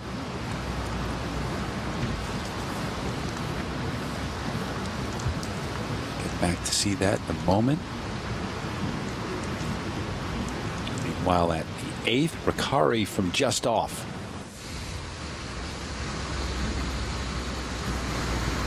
And not just on the putts, but kind of got to adjust as the day goes along too with these type shots, with the breeze picking up, the sun out for much of the afternoon.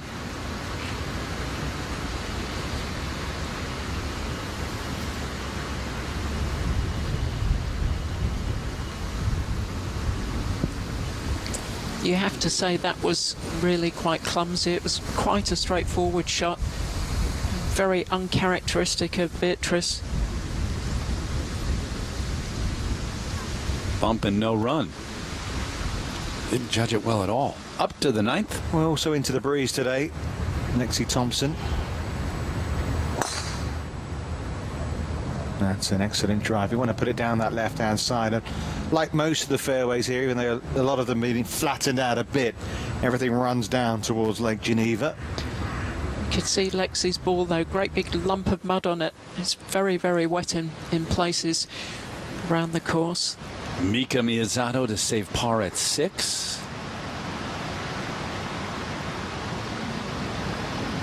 Now that absolutely had to go in if she has any designs on the trophy, which, by the way, was displayed last night along with at the gala, if you will, with the other major championship trophies in the Solheim Cup together for the very first time. It's pretty cool to see. Well, yeah, all those trophies seem to be in Europe, apart from the Walker Cup now, of course. Yeah, you're right. One's gone stateside. Oh. It went in. You say that with a grin as if you're somehow responsible for it. Well, I was there for I was there for most of them. So was I. So I feel no, I wasn't. Suzanne, a little bit of a knee knocker there. Just caught the hole. In it went. No drop shots for Pettersen, and her closest challenger also in for par. Choi on her way at 7. Not sure what she was trying to do with that. She looked as if she was trying to punch it, hung back and the club turned over and she pulled it, but it's done quite well. I think when she hit it, she probably thought it might have reached that left-hand trap. It's interesting, we keep writing Mika Miyazato off. She was in 2010 one of the leaders, had a disastrous start and then came back to finish in 6th place. So maybe that par putt that she's just made might stop the rot, might get her thinking differently. Yeah, the holes are on her side still. She's still got 12 holes of this final round to play. So you're new, just 3 away from the lead.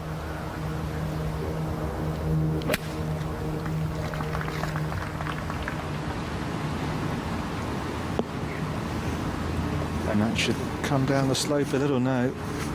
6 top 10s this season for you, but no win.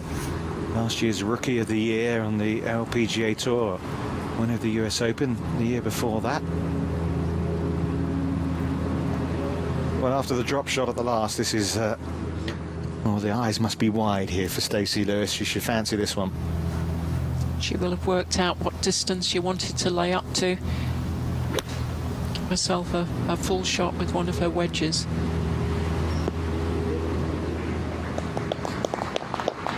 Pretty good, perfect for distance. Not the most accurate pitch that she'll hit.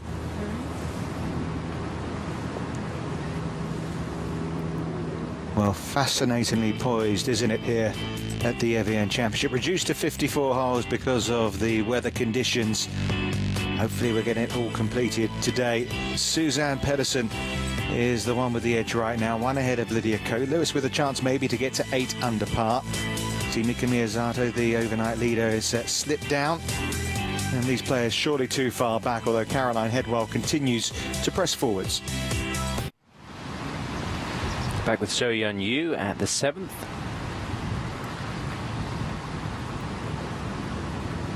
A lot of turn on that putt. I think that's something we will see in years to come on this golf course, when the officials can put the hole locations in trickier spots. They couldn't really do it this year with the condition of the golf course and the softness of the greens and the conditions, but when the greens are running quick and in tip-top shape, then we could see some really interesting putts. Pettersen with the drive at the 7th, the par 5. That one's safely in the fairway. Now back up at the green with Chella Choi. Is to get within 2 of the lead.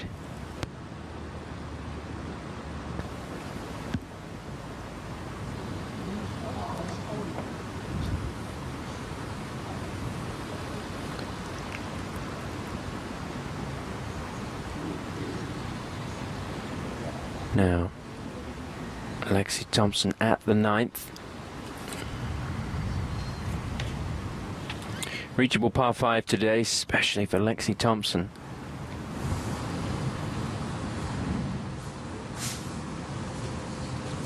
looking for a 4th birdie of this front 9. Bounce back time maybe for Stacey.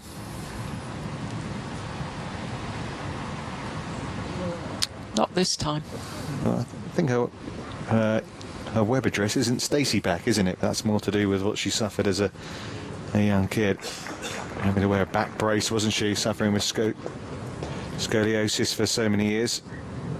Incredible story and a great inspiration to people who suffer with that. She's very involved with the Association of Sufferers. These are the tee shots from the final group at the par 5 7th. Pettersen just avoiding that right-hand side bunker.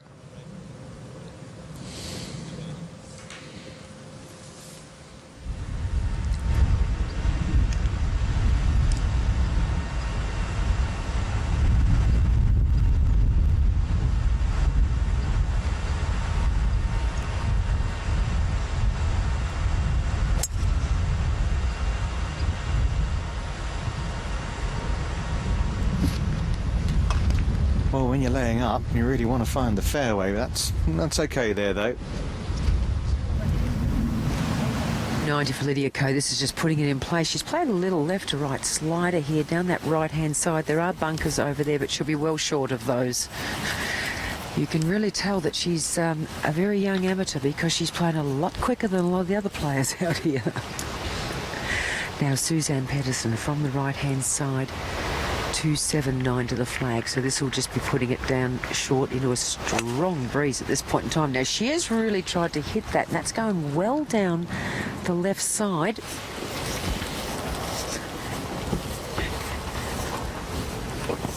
That's a big advantage for it to come out of the rough. You can control your ball much better when you haven't got to. As we have a look at the slow motion there. Good players, the hands leading and the club catching up, and club face beautiful, just maybe turning over a touch which gave it that right to left shape.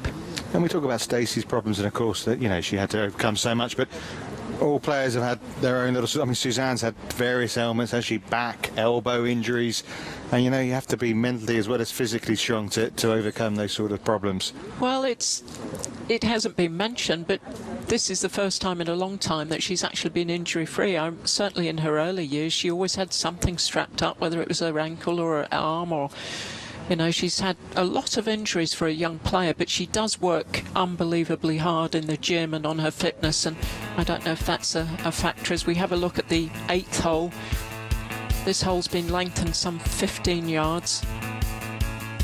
Green that slopes very much from right to left, and the pin today 30 yards back in the centre of this green. So the ideal shot would be to maybe hit it in the middle of the green and let the slope get the ball to filter around. You can see very much downwind today. The wind really picking up now for the first time all week.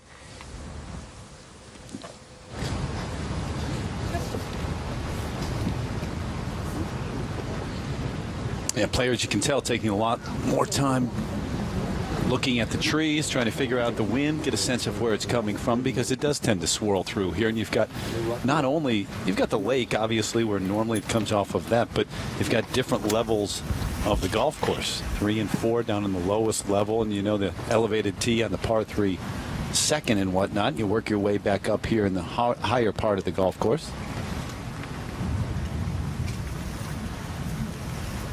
5 greens today for So-Yeon Yu.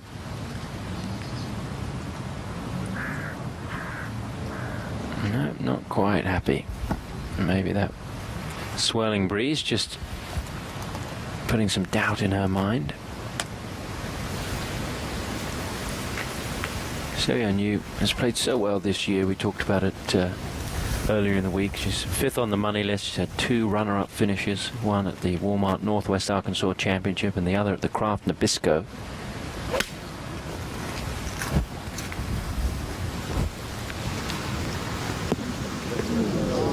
Good shot.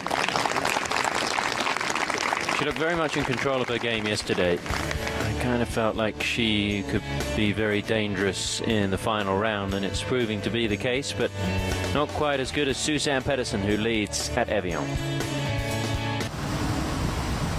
Just a moment ago, Suzann Pettersen for a par at the 7th.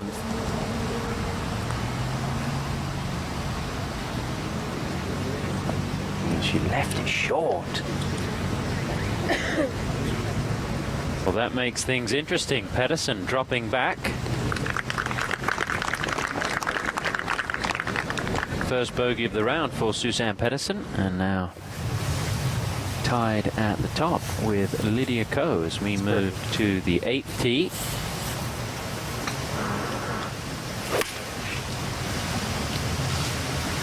Eighth hole, playing 170 yards. We move the tee up today, the flag at the back of the green, and that taking one of those big undulations in the newly designed greens. All 18 green complexes redesigned.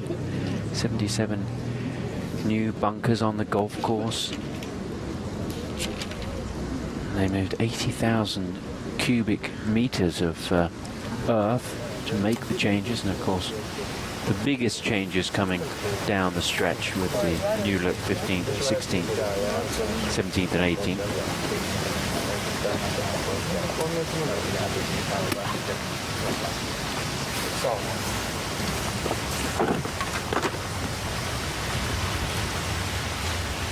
Now Suzann Pettersen coming off that drop shot at the 7th, looking to bounce back here.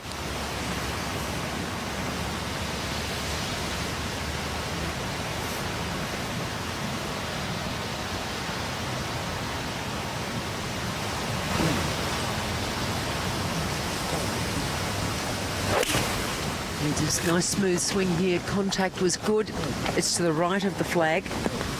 Does feed down there. Oh, this is looking nice.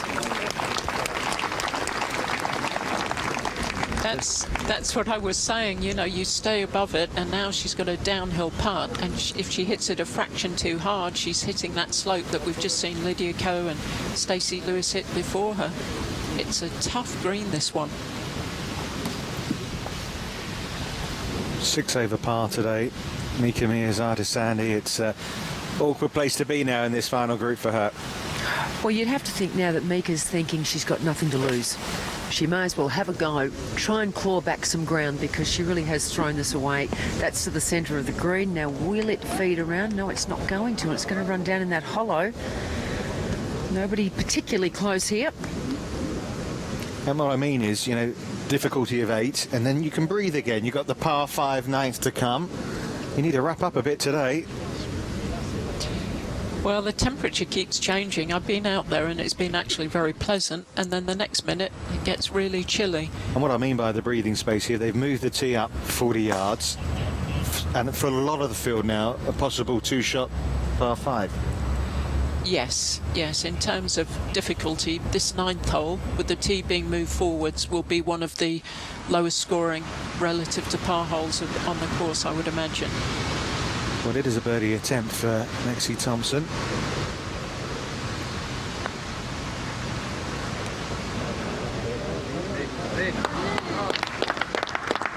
It's going to be a par there for Lexi. And she'll remain a couple behind. Can Lexi Thompson pull off an Evian Championship victory? Lydia Ko just missing the green long at the 8th. Chipping back up the hill, almost hold one of these earlier in the round. I'll tell you what, she's really got the touch around the greens. Good weight on that chip, and it should be an easy par for Lydia Ko. 16 years of age, trying to become the youngest winner of a major championship in the history of the game. The youngest winner on the men's side was young Tom Morris at the 1868 Open Championship. On the women's side, Morgan Pressel, 18 years old when she won the Kraft Nabisco in 2007. So this could be a historic day. Shame that it's 54 holes, but that's just the way it is. When you play a game outside, you have to deal with the weather. And full credit, I think, to the staff here who have been under pressure to make the right decisions, and if it gets finished by Sunday night, a lot of people will be very happy. Pettersen for a birdie at 8. Has she got it? Has she got it? Yes, she has. What a response after the problems at the par 5. And Suzann Pettersen says to Lydia Ko, it is game on.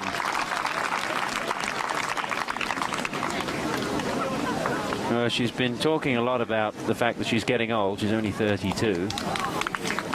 But a lot of her press conferences recently, she's been mentioning that.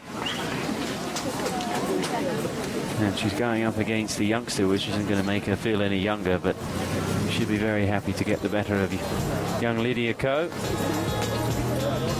They're going to jump on the golf carts, quickly move up to the 9th tee. A little bit of a drive up the hill. Hang on tight. So it's Lydia Ko battling with Suzann Pettersen at the Evian Championship. Pettersen with the fist bump as she makes the birdie at number 8.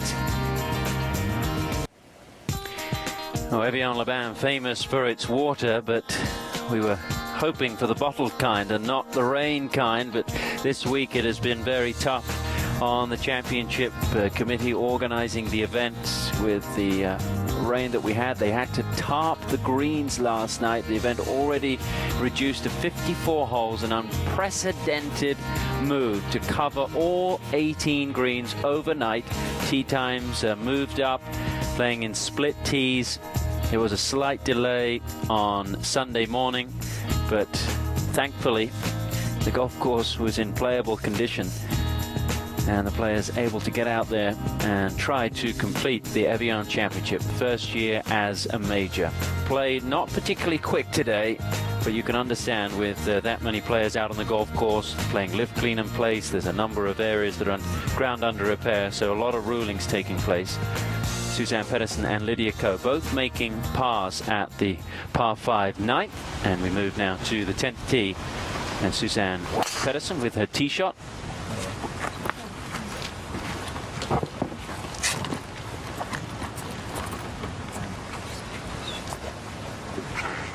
This hole measuring 406 yards, and we can take a look.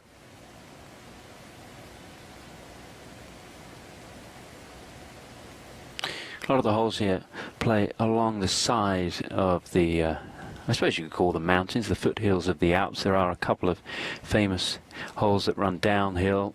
If you think about the old 17th, where it used to be a par 3 straight down the hill, and the second hole, which remains like that. The 14th hole plays slightly down the hill as well, but most of them play across the side of the hill, so usually one side the ball will run down towards the green, and then if you miss it on the wrong side it'll run away from the green. The same for the fairways, but today very soft, so the ball's sitting quickly. Now Lydia Ko.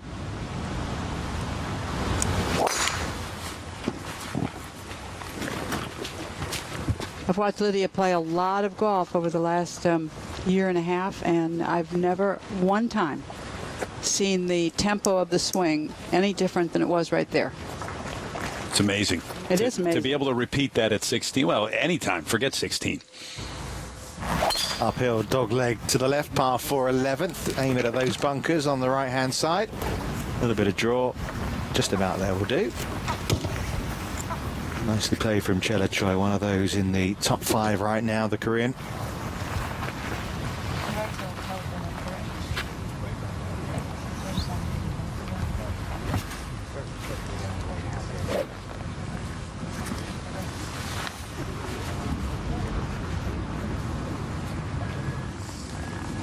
I just feel somehow something needs to cheer Stacey Lewis up if she's going to have a run at things.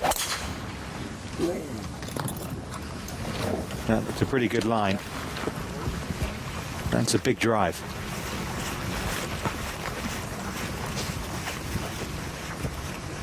Here at 12, Lexi Thompson, this to get within 2. The lower part of the green a little flatter, but still a big turn to the left. Aggressive, and then some. Thought for a moment it had a chance.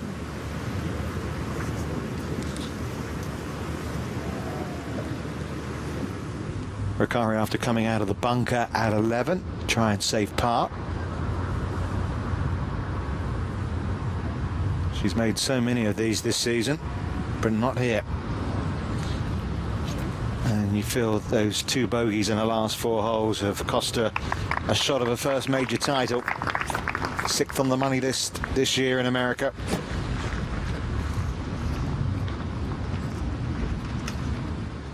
Sun shining in Lausanne across Lake Geneva. There has been a bit of sunshine as well over the Evian Golf Resort Club.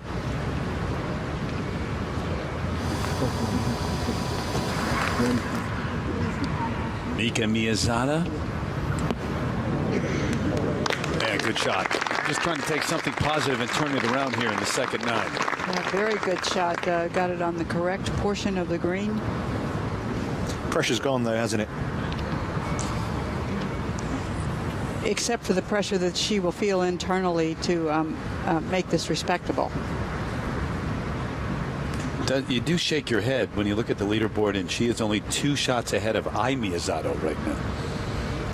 This is the person who led at 8 under. Yeah, quite a sweet young woman. She is almost painfully shy, and the language barrier, she speaks very little English, makes it even a little bit more difficult for her. Which is, I think, one of the reasons why she changed caddy. She had an English-speaking caddy, and obviously that had its translation problems, and now she's gone to a Japanese-speaking one, obviously. Well, she had this a young guy, Chad, who a lot out here know pretty well, and he had been with her for quite a long time, and he did pull her through that first-time win last year, so you never know.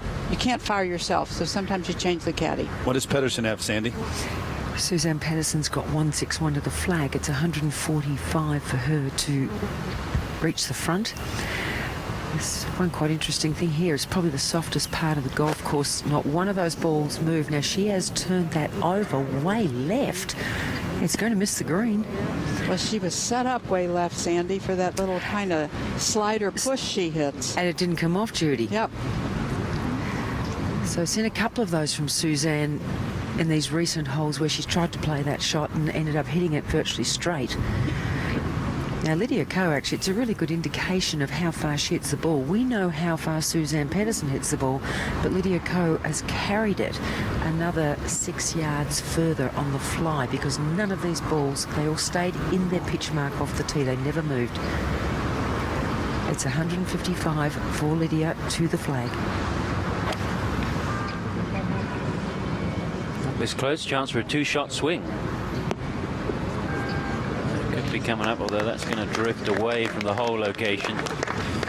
Good indication of some of the undulations on these big new greens. So the final 3 players coming down the 10th hole, and maybe that's an indication the weather is improving or the wind is getting up. Folks heading out onto the lake to enjoy their Sunday afternoon. It's the final round of the Evian Championship. This is a moment ago. Suzanne Pettersen able to chip up to here, so this for the par at the 10th, and a good 4 from Pettersen. Not a good second shot. She likes to work the ball from left to right, but just tugged it left of the green. The old double cross. But she remains at 9 under. Now Lydia Ko missed the birdie chance, has this for a 4. So no change at the top. And the youngster remains 1 behind Suzanne Pettersen. Up to number 11. So Yun Yu still has a chance to win this championship. Needs to keep the momentum going. Has this one for a par.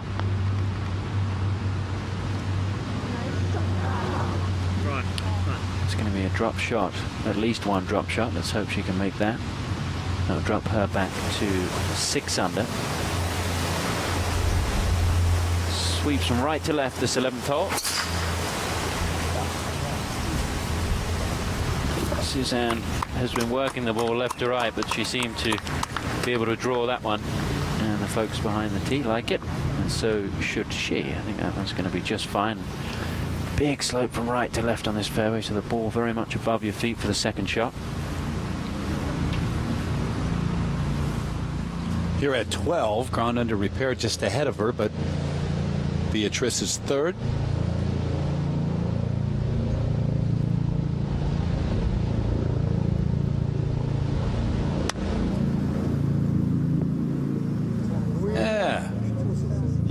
backstop. It's right there. Why not use it?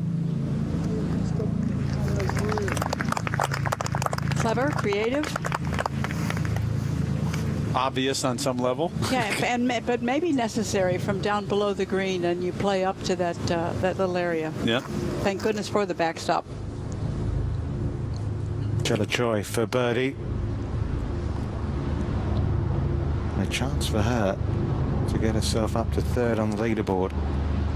Little speed in this putt.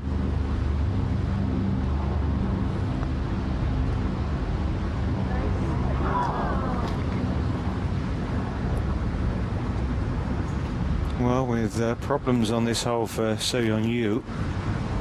A little early to say it's a two-horse race, but a little bit of a gap starting to appear.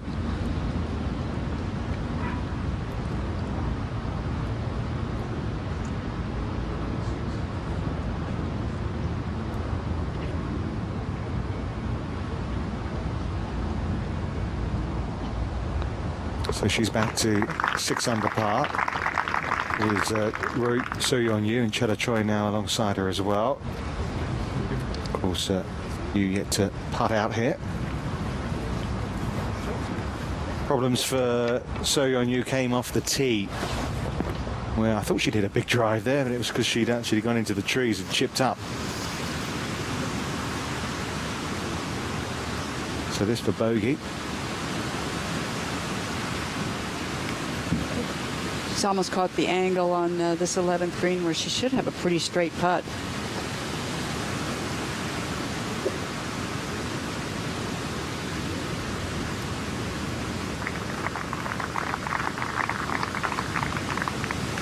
So Pettersen by 1 from Lydia Ko, then a 2-shot gap to 2 players in this group, So-Yeon Yu and Chela Choi.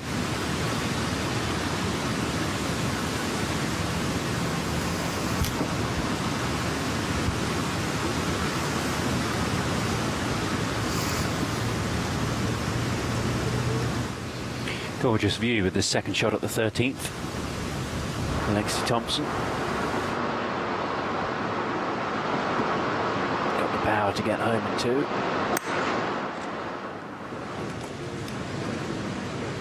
Seemed like a pretty clean strike, didn't it? And that's not a bad result. She'll have a putt for an eagle. Lexi smiling her way around this final round of the Evian Championship. Finished second here in her debut 2 years ago, maybe 3 years ago. And now a chance to walk away as the first major winner.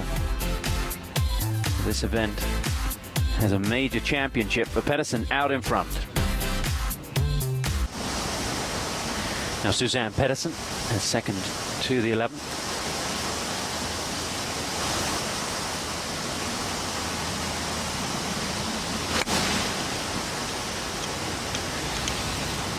Leaning like she may have leaked it out there. It's okay. The breeze may have been a factor there. You can see the flag blowing. So I'm thinking maybe the breeze is picking up will keep the clouds away. It's usually what happens, right? And then the mountains coming in affect everything else too. I live in West Texas. I can't tell you a lot about mountains. No, but you spent some time near some mountains, so it does affect the weather and the weather patterns. We're at that point of the day now where, you know, we started with 20 players, 6 shots of the lead, one by one, being knocked down to fewer and fewer, and almost down to half a dozen now, really. Par 4 12th, been moved up again today, some 35 yards. Chela Choi.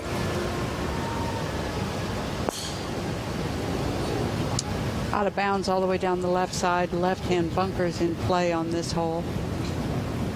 But the reduction in yardage makes it a completely different hole, and still using the lower portion of the screen.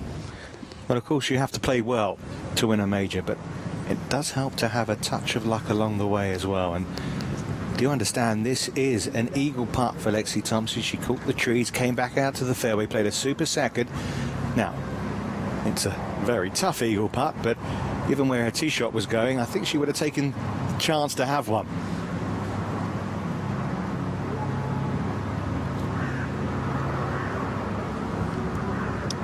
So she looks at about 70 feet.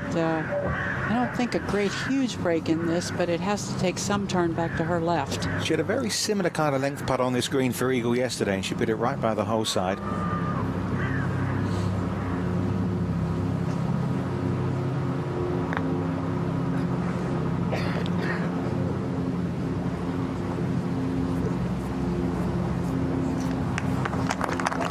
She almost seemed to be in a little ridge there where the ball just kind of caught a ridge and had a tremendous move to the left. It'll be some 4 though if she can make the comeback putt. Yeah, no, be a massive bonus for her.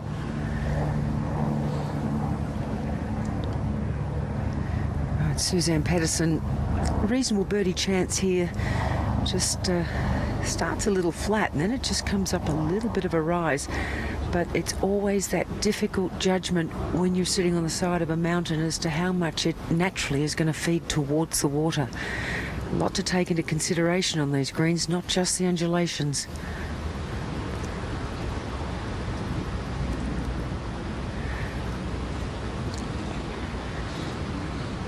When you look at Suzanne's stats, the first one is not impressive at all, as it's over 30 putts per round, but the second one is quite impressive, and I think it does speak to her iron play and how good she is in greens in regulation. In the second putting stat, which is greens in regulation putting average, she is 3rd on the LPGA Tour, and she is number 1 in greens in regulation in the 2013 season.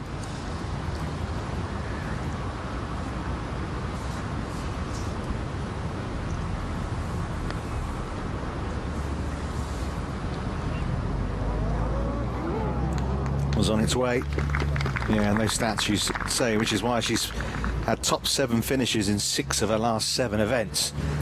Throwing a win there and throwing the Solheim Cup. It's been a wonderful couple of months for Suzanne Pettersen, but it could get that little bit better if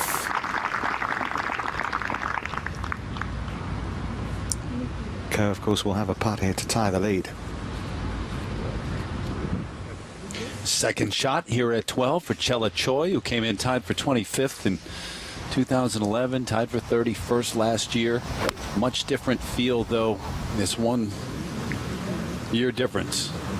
Major, different golf course, great shot at 12. Will it hold? Really played well, because what you have to do playing into the 12th, I don't care what kind of ball striker you are, you have to take the ball at the right half of the putting surface and let it feed to this hole. You take a regular season event, make it a major. Part of that transformation here is the transformation of the golf course too. Elevated it that way as well. It'll only get better from here to 11.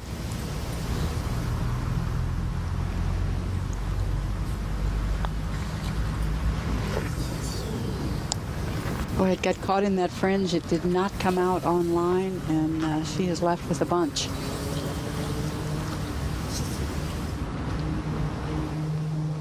So Yun Yu, fairway 12.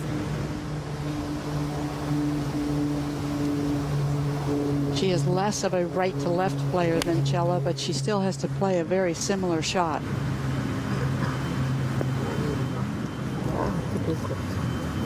No. And an entirely different story. You will have to work to make par now and stay 3 back. 13. Missed a decent length putt on the last for par, and he's missed one here for birdie. 3 putt the last 2 greens.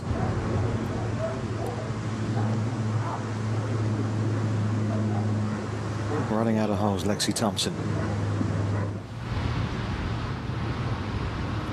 Now Lydia Ko at the 11th.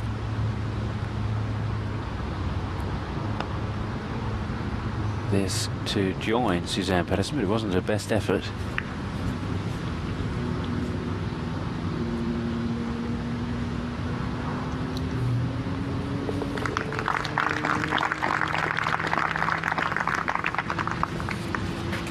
She was one shot behind starting the final round of the CN Canadian Women's Open this year and just leapt ahead and dominated on the final day. It's not been that way in the final round of the Evian Championship. She's one shot back but still very much in the mix. It's going to be an exciting finish. Chela Choi at the 12th. This was a moment ago.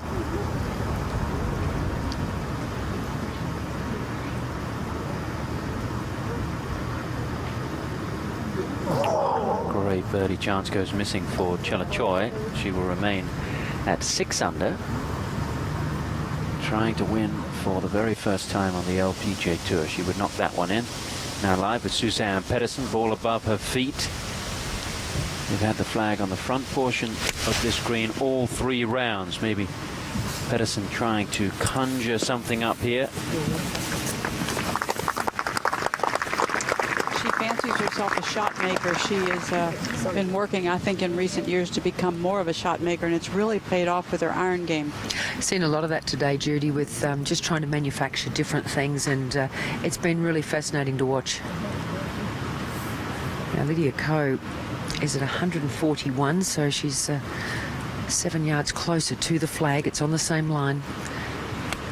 Again, starts it right. Now it's pretty much on the stick now. It hasn't moved very far.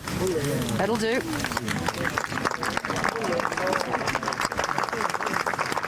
Nice place from which to putt. She is going to be slightly below the hole with the other kind of move, with the move from the right to the left.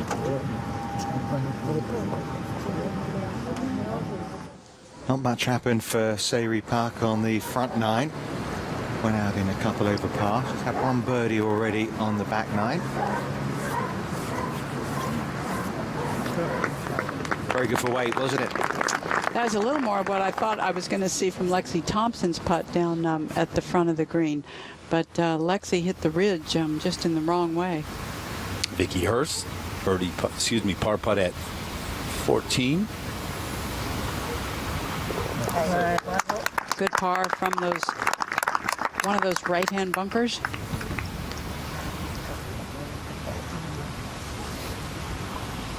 Tough outward 9 though. Dropped 4 shots there. Ricari for birdie at 13.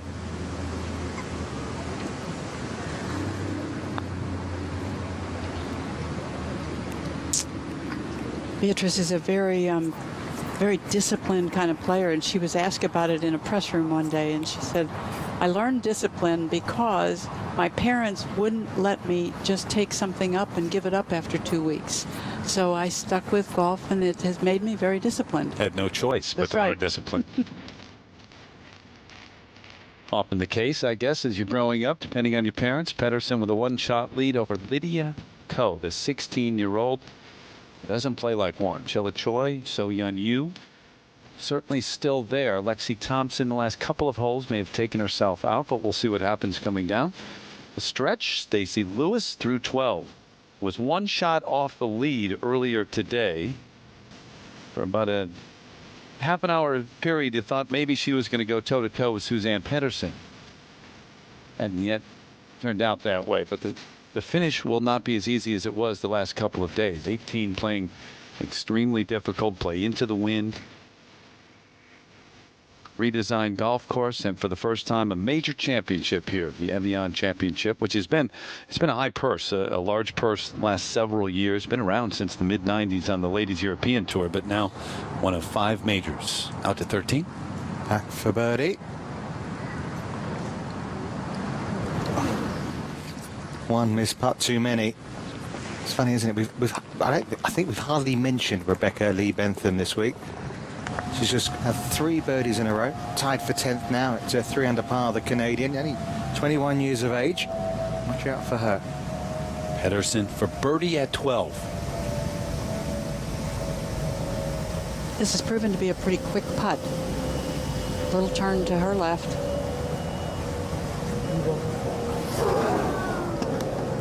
She had the idea about the speed, but didn't quite get it high enough.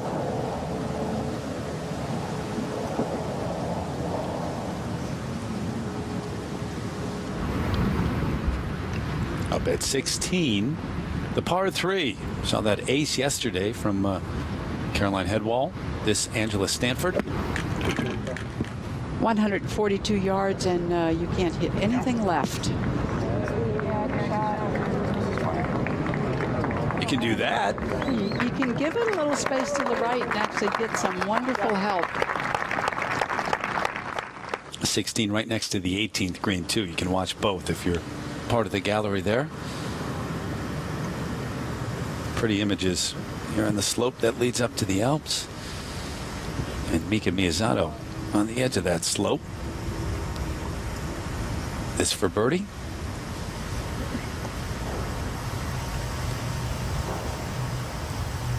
Winner last year on the LPGA Tour.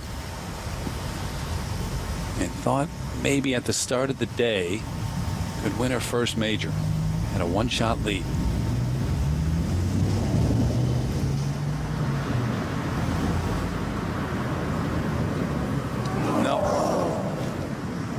Not on this day.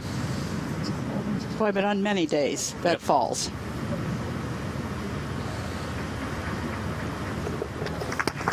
Tells the story of her Sunday here in France.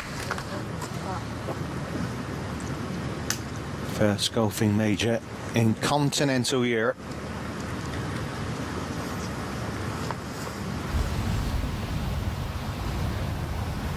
Thirteenth fairway is So Yeon Yu.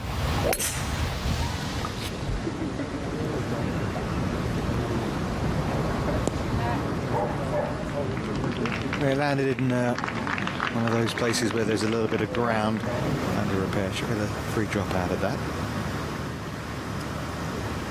Lydia Ko now for a birdie at number 12.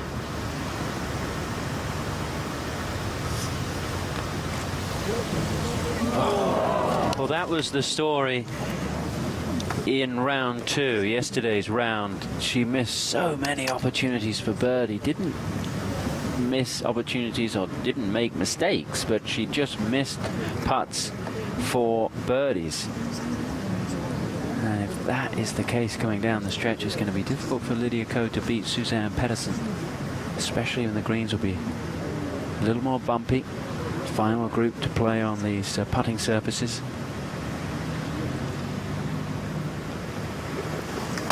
Even though they put the covers over the greens last night, there was still water that was left on them, and they were squeegeed. With all the players walking on them, they're going to be bumpy. And if there's any doubt, that is going to not help young Lydia Ko, but she'll brush it off, I'm sure.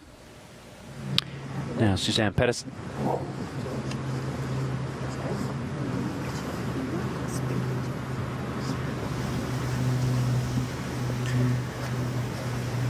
Pettersen to remain one shot clear. Couple under for this final round. Suzanne Pettersen leads by 1, trying to win the Evian Championship. Golf Channel's presentation of the Evian Championship. Brought to you by Evian. Live young. Bridgestone Golf. Bridging the gap between you and the pros. Prudential, official financial services provider of the LPGA.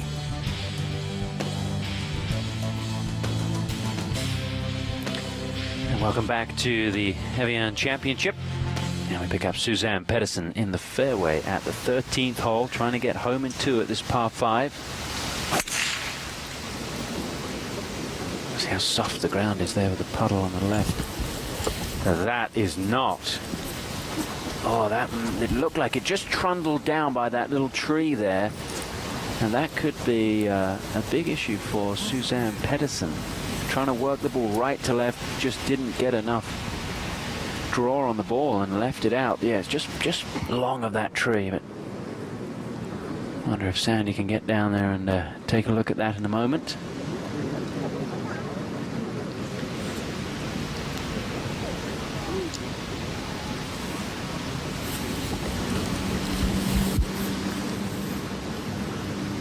I know it's Miyazato to go next, Sandy, but obviously the first couple of days we saw Suzanne Pettersen. She very light-hearted, a lot of chat going on.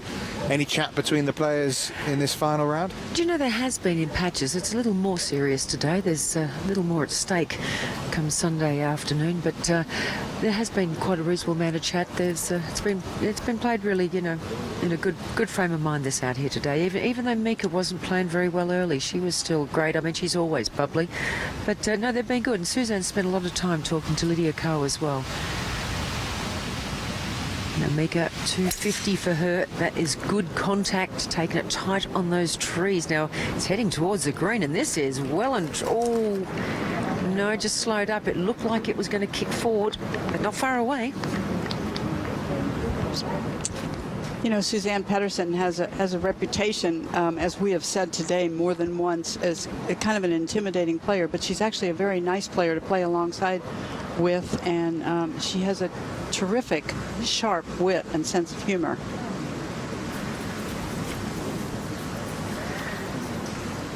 Lydia Ko, 150 to the front, 175 to the flag stick, a little left of the flag, but she's going to set herself up for another birdie. It just needs to settle. Oh, it's moving away to the left-hand side, a little further away than she would have thought.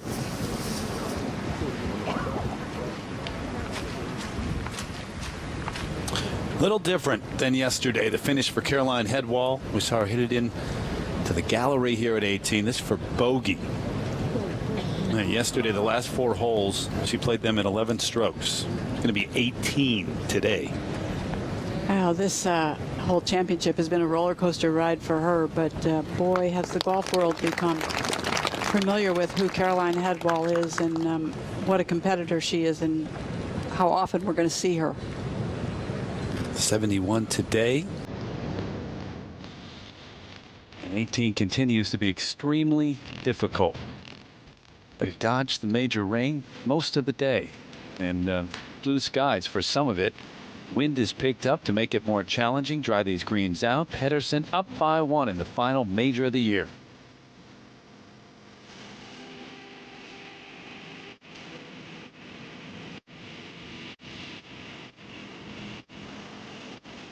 See those sharing that 5th place with Angela Stanford's made a big charge today.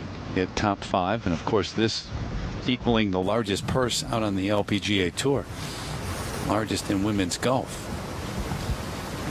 Stacey Lewis not thinking about the money though, trying to win her 3rd major, go back to back. It's been a rough day, but still in the mix. Just playing the par 3 14th at 5 under, 4 back.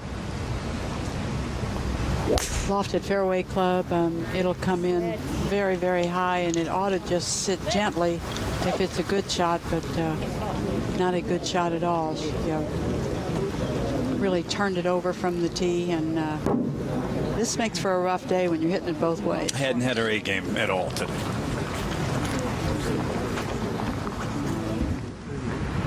Paula Creamer back at 16, or up at 16, I should say. You see the afternoon hours getting lit. The final group teed off after 12:30, and 4 hours to play, about 13 holes. It's a long day. Part of that, though, the lift clean in place. The preferred lies takes much longer. But you get the feeling if they all, it's a super shot, by the way, if they all played like Lydia Ko, they might actually get it done in 4 hours rather than play 13 holes.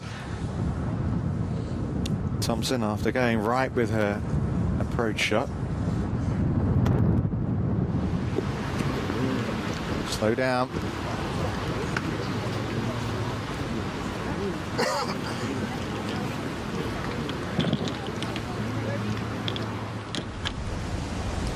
Chella Choi coming off a birdie at 13. She used to have a swing that came out over the top just 3 or 4 years ago, and she has done a lot of work. And this was a few moments ago. Saw the golf ball there, that previous shot, and good shot. Good chance to go back-to-back now for Choi. Yeah, a lot of work on her golf swing to build the good golf swing that she has today. Well, what's happened here with Suzanne Pettersen is she's caught the downslope. She doesn't like where it is, obviously, and it's not a great lie.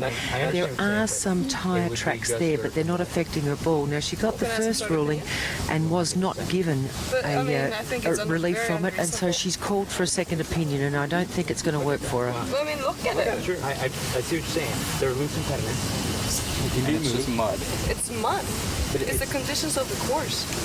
In the conditions of the golf course, there's a So lot what's of the reason you sprayed other areas and not this? Like on 9, in front of 9 green, you guys on the left when we took a drop yesterday. That was in the rough in the first cut, and that was all we got released. Mud. That's mud. But it's caused from tire traffic, tires.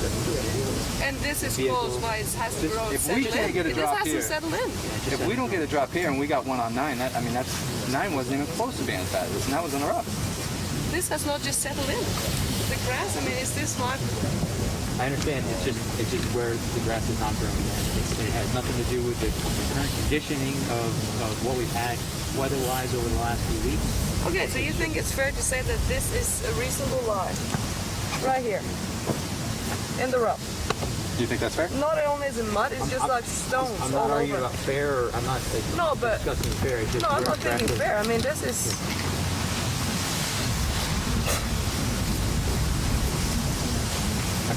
There's just no relief, I'm sorry. And there's no more opinions or anything we can do? Can I not ask for an LPGA official? I am an LPGA.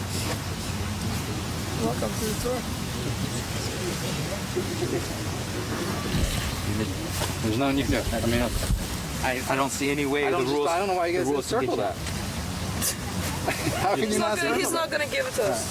That's fucking great. So if I break my club by hitting a stone... Fucking rude.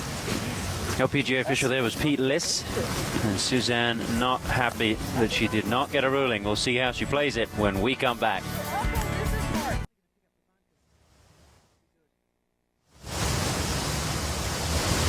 At the 13th. Sick. Coming off that area that had a lot of stones in it. You heard her talking with the official Pete Liss before the break, and she just wasn't happy that it hadn't been marked as ground under repair. A number of areas of the golf course marked as ground under repair. They hadn't marked that area. She felt that they should have done. Pettersen now with her 4th. This is a big opportunity for Lydia Ko.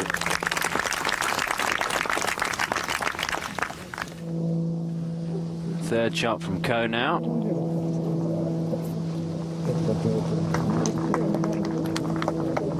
I think the 13th green is very difficult because the green makes you feel as though you're going one direction, and the fact is the lay of the land in the big hill is always going a different direction, and we see people struggle with this green every day. You know, just a thought.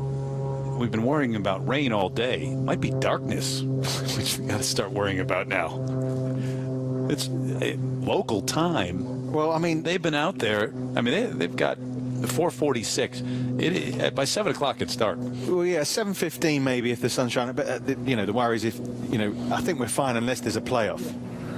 I mean, to get this teed off at 12:38, 6.5 hours to get it done in should be enough room. It's 4 hours and about 12 minutes to this point. Yeah.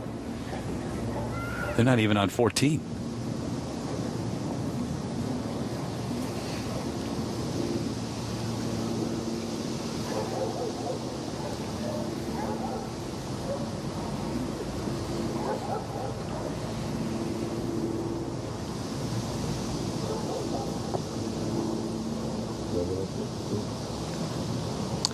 Get herself back to just 3 over par for the day, and doesn't really scare the hole.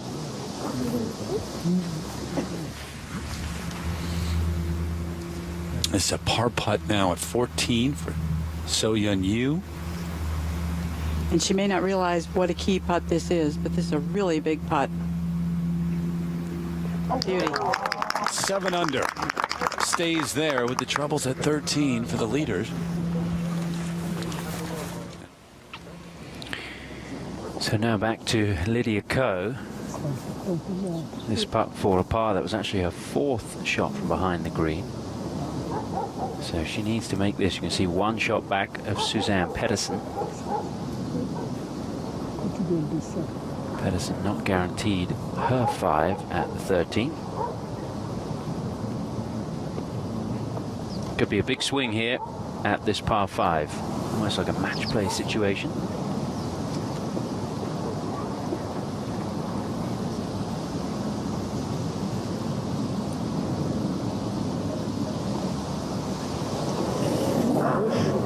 costly. That's going to be a drop shot for Lydia Ko. She will move back to 7 under par, and Suzanne Pettersen will have this for a 5 and this to take a 2-shot lead.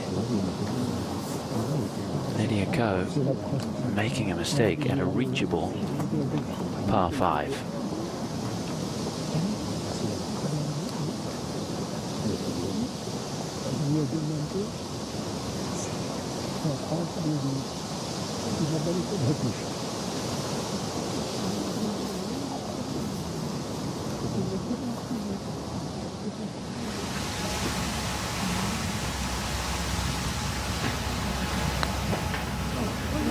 Suzanne Pettersen remains at 9 under, despite the problems that she had on this hole. Wasn't happy that she didn't get a ruling for her 3rd shot, but she can try and brush that off. Now Lydia Ko. This for the bogey.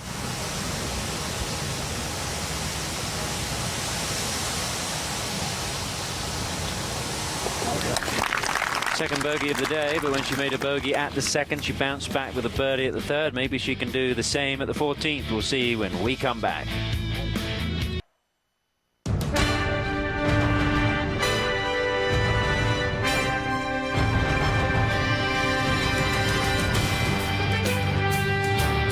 Golf Channel and the LPGA Tour present final round coverage of the Evian Championship from Evian-les-Bains, France. Roughly an hour from Geneva and directly across the lake from the Olympic headquarters in Lausanne, the charming French town known for its famous mineral water now has a significant role to play in women's golf. On the foothills of the Alps, it's the 5th and final major of the season here at the Evian Resort Golf Club. Terry Gannon along with the Hall of Famer Judy Rankin. The forecast overnight seemed like Armageddon. Torrential downpours expected. Didn't quite materialize. Less than ½ an inch overnight. But rain certainly a big part of the mix and the story throughout the week. And today, the final day of what is now a 54-hole championship. In the last major of the season, Judy, whoever is left standing by the end of the day or night, it's going to have to deal with the conditions. And the conditions are at best going to be difficult. This is a 6,500-yard minus, just a few yards golf course on the scorecard, but it'll be adjusted today because it is so, it's not just soft, it is very, very wet. It was a golf course before this rain that could not stand any more rain. I actually saw something here overnight, we all did, that we've not seen before. But the staff here managed to cover 18 greens with tarps. I've seen a lot of things done to greens to try to preserve them, to try to cool them down, to try to warm them up, to try to save them. But I have never seen this. It was a yeoman's effort is all I can say. And if it proves to be the thing that allows this championship to be finished in 54 holes and on this day, congratulations to the staff. Pretty amazing what they did overnight and early this morning for the final round. How about those at or near the top? It includes 2 of the top 3 in the Rolex rankings, the world rankings. Suzanne Pettersen, Stacey Lewis, both major champions, of course, and also an amateur, Lydia Ko. Lydia Ko is an amateur. She is, in fact, an experienced winner. She's won 4 times in professional events as an amateur. At 16 years old, she is the wild card. But I want to make the point that she is not one to be easily intimidated, because the last 2 times that she has won in Canada, last year and this year, she played alongside some of the best in the world. She is playing alongside one of the best in the world in Suzanne Pettersen. And Pettersen has kind of that natural ability, much like Raymond Floyd had in his day, and maybe a little Tiger-like today. Without doing anything to make it happen, she is intimidating. Lydia Ko, though, trying to become the 3rd amateur to win a major championship on the LPGA Tour. Judy and I here in the booth, along with Richard Kaufman, Sandy McKenzie, walking the golf course on a very wet Sunday in France, and, of course, Tom Addett. Well, thank you, Terry. Looking forward to seeing the conclusion of the Evian Championship in its first year as a major. It's been a tough week, but we've managed to get almost to the end. A little breeze up, folks heading out onto the lake, and that's good news, because maybe the bad weather that has been forecast is going to stay away, and we will get this finished with 54 holes in the books. A decision to make it a 54-hole event. Let's bring you up to speed with what has happened so far. Lydia Ko off to a perfect start. How about that? At the first, she would get to 8 under par, and it would actually give her a 1-shot lead at the time. She dropped a shot at the second, but birdied the third. Suzann Pettersen battling with Ko. She made birdie at number 2, and this was her approach to the third. So back-to-back birdies for Suzann Pettersen, and she would get to 9 under par and took a 1-shot lead over Lydia Ko. Pettersen, after a bogey at the 7th, had this for a birdie at the 8th, and a great bounce back from the Norwegian, the little fist pump, and she gets back to 9 under par.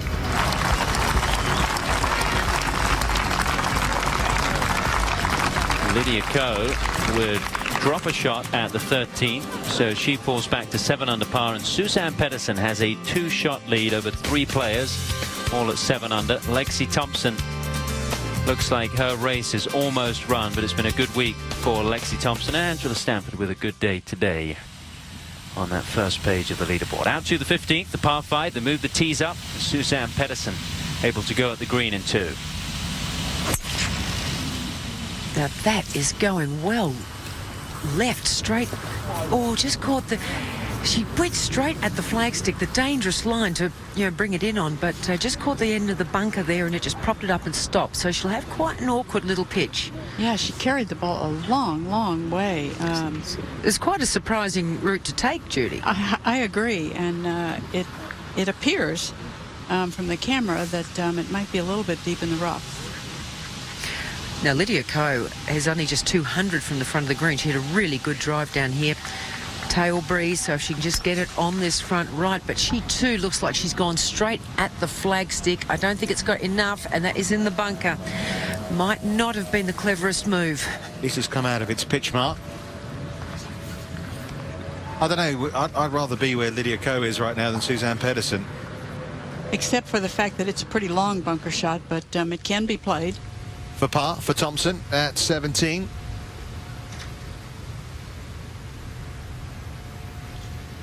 Well done. Never quite got close enough to the top, has she, Lexi Thompson? 3 birdies in her first 4 holes. She started like a train, but she's enjoying herself. A look at 18's been awfully difficult today. The hardest hole on the golf course. Kari Webb, the Hall of Famer, finishing up in the group, along with Michelle Wee and Angela Stanford. Stanford's really made a run today. Pretty good 2-putt from there. Kari Webb tied for 2nd here last year, right behind NB Park, and she has played this golf course very, very well over the years.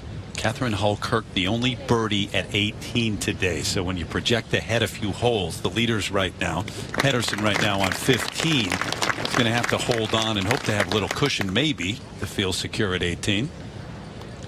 Well, you are certainly hard-pressed to hit the fairway at 18 if you're under any kind of pressure or if you're trying to make up a shot. Think about how the day started, too, with all the threat of rains taking play entirely out maybe today. They put tarps on the greens overnight, and Pettersen now with a 2-shot lead. Started the day 1 behind Mika Miyazato.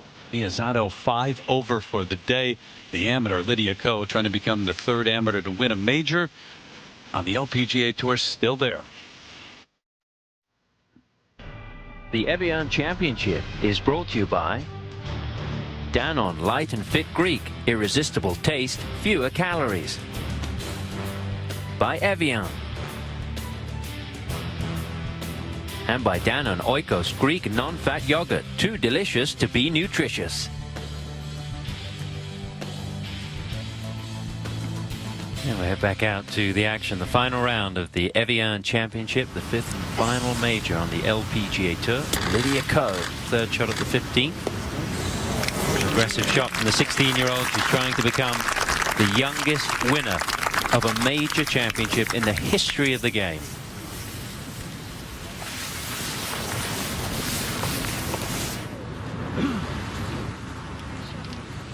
Oh, I wonder if we're going to see one of those pivotal moments here at 15. Meanwhile, 16, Most players catching that ridge and getting it fairly close today at the par 3. Chella Choi, though, wasn't able to do that. No, this is a poor shot from Chella to be in this right-hand bunker, and this will make you pay attention with the water on the other side.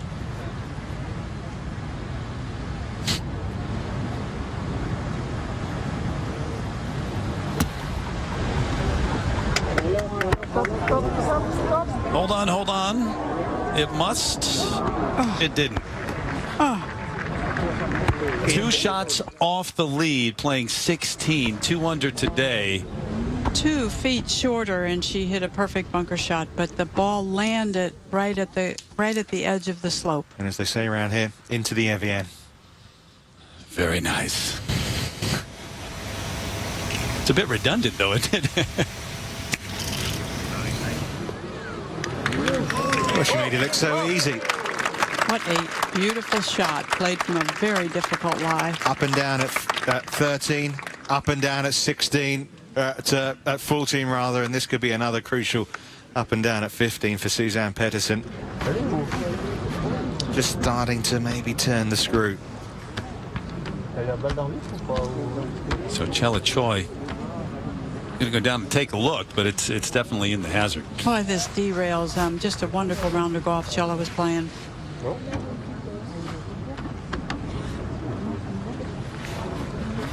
So she's going to have to keep, I believe, the hazard between herself and the hole, and it is marked yellow, and her only choice is to go to the other side. Meanwhile, up at 18, a par putt for Paula Creamer. Tried to work its way back. Creamer tied for 16th right now. So a positive finish here in the final major, but not what she's looking for. I mean, you get to that status, you win a major, and you're looking to win from that point on. She's looking to win. Anywhere. That's right. Yeah, 70 events, making that 71 events now since the US Open title. So 70, 69 the first couple of days for Paula Creamer. 74 today. Golf course has been tough today. All the indecision too at the beginning of the day. The delays. 15. This for birdie for Mika Miyazato. Just dropped a shot at the last. But this is all about Lydia Ko and Suzann Pettersen on this screen.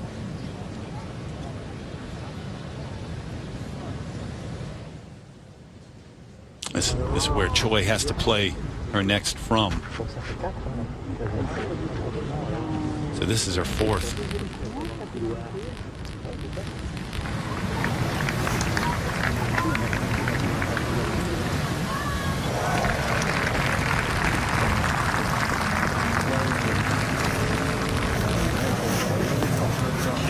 So the 23-year-old from South Korea makes her home in Florida, playing the LPGA Tour now. Pretty good shot there, but going to drop at least a couple of shots. It's a great shame for Chella Choi, who has never won on the LPGA Tour before.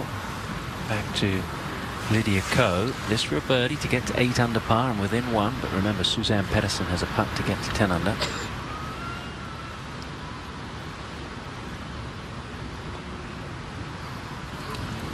Did she hit it? Did she hit it? Yes, just enough.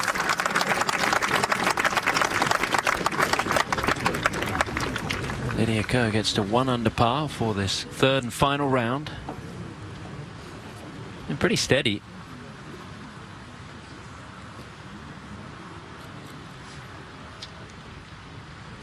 Now Suzann Pettersen.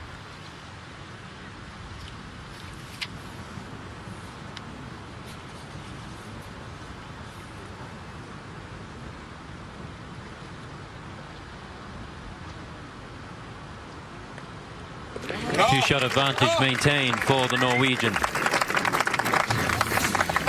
Can she hang on? They call this part of the brand new golf course the puzzle. And will she be able to put it together? Or maybe Lydia Ko will be able to close the gap in the closing stretch of the Evian Championship. The intensity of Suzann Pettersen. Who will be lifting this beautiful old trophy? We'll find out here on NBC. Lydia Ko has this for a double bogey at the par 3 16th.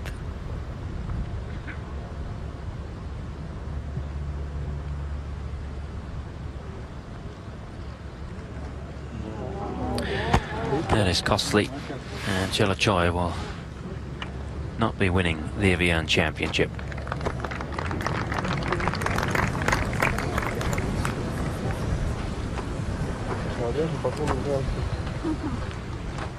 And two tough holes still to come, 17 and 18, although the 17th is a short par 4. Certainly no pushover. So Yeon Yu, this for a par.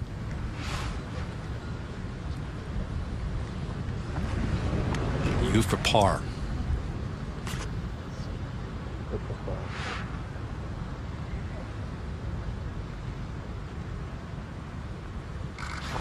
All right, that to have any chance, it would seem. 16 holes in the books today, 7 under overall, 3 off the lead of Suzann Pettersen.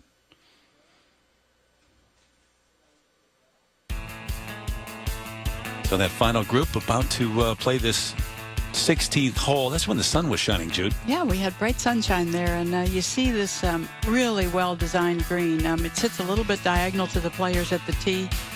It measures 142 yards today with that front left hole location, but isn't really necessarily the front of the green. It's just the front on that left side. Undulations in the green that can help you work a shot to the hole if you don't stick it right at the hole.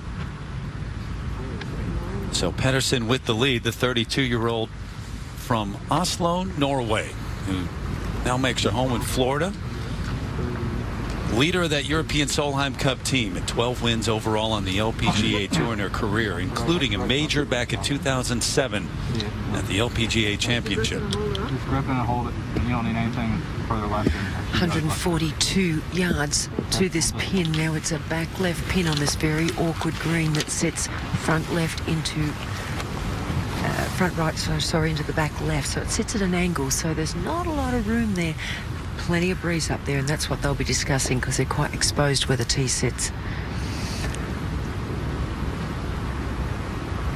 It's like she is set up to almost hit that little feathered shot that falls to the right. I think that is her guard against anything that goes left.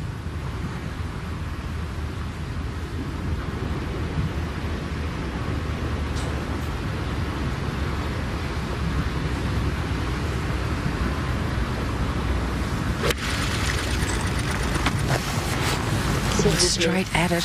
Down. Oh, there's a brave shot. And you know it's going to work its way back. We've seen that all day long, Judy. A couple of wins this year on the LPGA Tour for Pettersen. Recently won in Portland. She's won in China. That Solheim Cup I mentioned.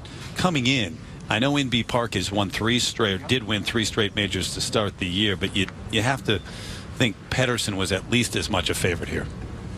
Oh, I absolutely do. I think Pettersen is at a peak right now. And Inbee has never been a factor. Lydia Ko, the amateur. Again, straight at it. Oh. Anything you can do, I can do. This is what we want. I mean, to respond to that, Miss Lydia, and she does exactly that. But you know, Well, Judy, she just never seems to be phased, does she, Lydia Ko? Going about her business. Let's hope those big clouds stay away. So birdie chance is coming up at the 16th. We'll see them when we come back. Now Stacey Lewis on the tee at the 17th.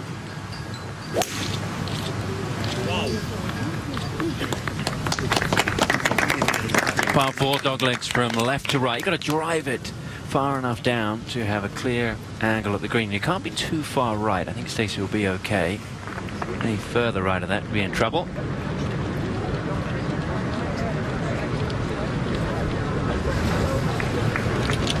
Lydia Ko is in her, if I can get this correct, her 12th year of school in New Zealand. She will complete that year sometime soon, but in New Zealand they go to the 13th. And I'm not quite sure what her plans are going to be school-wise, but I personally will be completely surprised if come the 2014 season she's not a professional. Going to take some time right after this, go back to New Zealand, try to decide whether or not to turn professional, and then would have to petition the LPGA for a waiver. She's not yet 18 to be eligible, earn her card, and there's no doubt that they will waive that. How do you keep saying no to those paychecks? I mean, yeah, temptation just of that alone. $300,000 per Canadian Open win. Well, prior to today, we know that she has left more than $1 million on the table.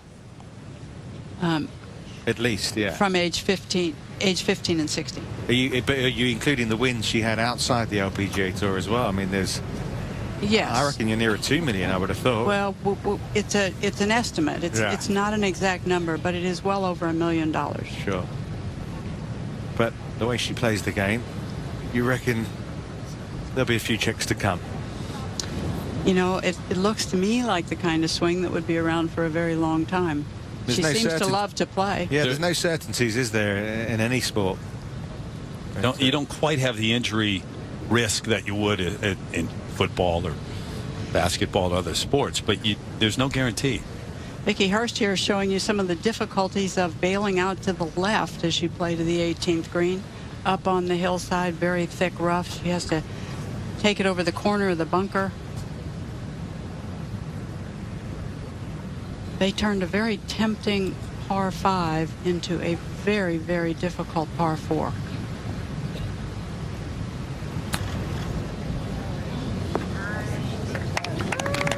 Hurst has had a tough day today, and overall she's 2 over par. Mika Miyazato.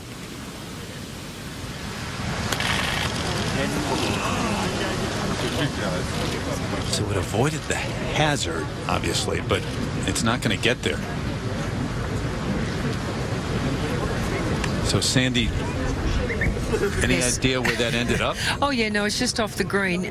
She was probably quite lucky that it was actually going to go back down the hill, but it caught the gallery rope that was laying on the ground and it just nestled it down. So hasn't gone nearly as far as it could have done, but gee, she was teetering on the verge of the 18th green hazard there. So now she's probably going to put a tee in to mark the ball before she moves that gallery rope, and I wouldn't be surprised to see an official called for this. And one of those days for the 23-year-old from Okinawa, Japan. Also makes her temporary home in Florida, in Bradenton area. Started the day with a 1-shot lead. You guys got to move back. And has seen it all fall apart, including an 8 back at the 7th hole. We'll back with Miyazato's problems in a moment, but this is one of our 3 contenders. So-Yeon Yu. As you can see, she can't see the flag, never mind the green.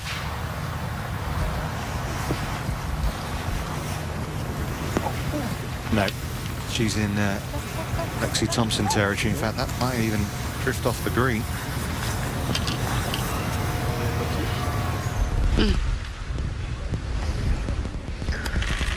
Miyazato at 16. Yikes. It's still her to go, isn't it? Yeah, looks like it.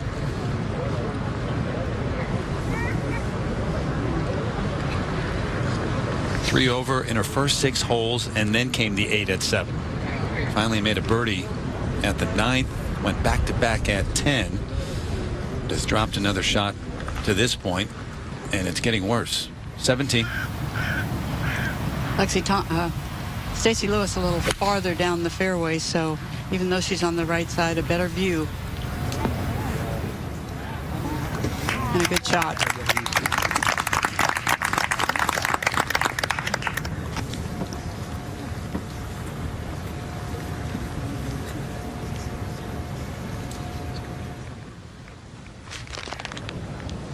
All right, Right on the finishing hole here, which, as Lexi Thompson gets ready for this lengthy birdie putt, you mentioned, Judy, it was a par 5. They turned it into a par 4.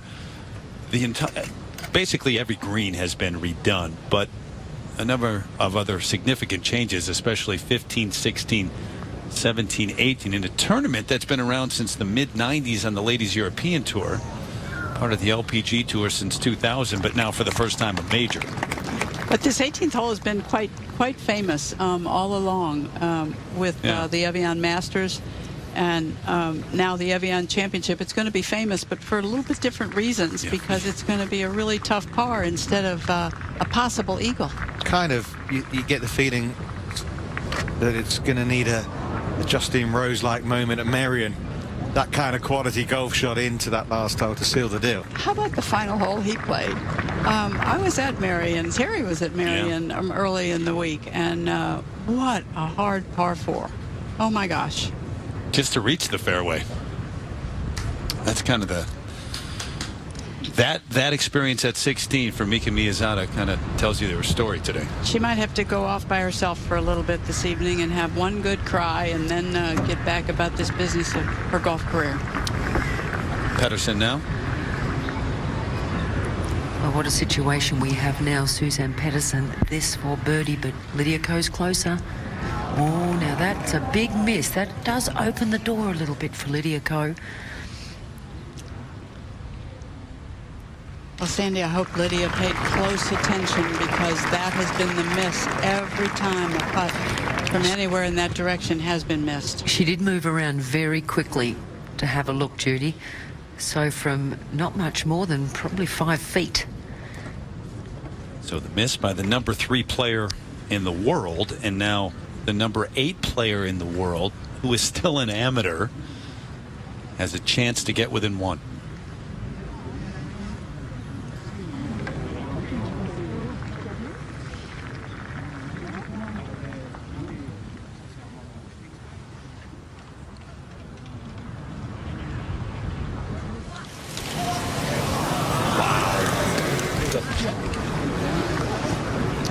It's kind of funny. Gosh. Never touched the hole. Well, I'm not sure if she overread the break or if she just refused in her stroke to let the ball go to the right. You know, you feel these things, and you particularly feel it when you're standing at that putt and you know it's going to move to the right. So Yeon Yu, third at the 17th. This could be a costly hole for So Yeon Yu, who really needed to make a birdie if she was going to win a second major title. She won the US Women's Open back in 2011.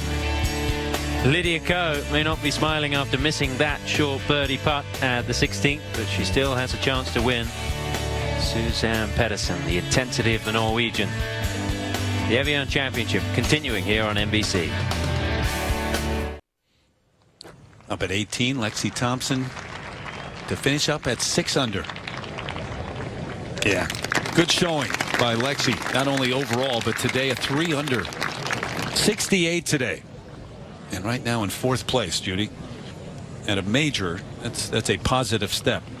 Played a lot of good golf today. A little bit more consistency. She could be wanting to wait for Suzanne Pettersen or Lydia Ko to finish and see what the winning score is going to be.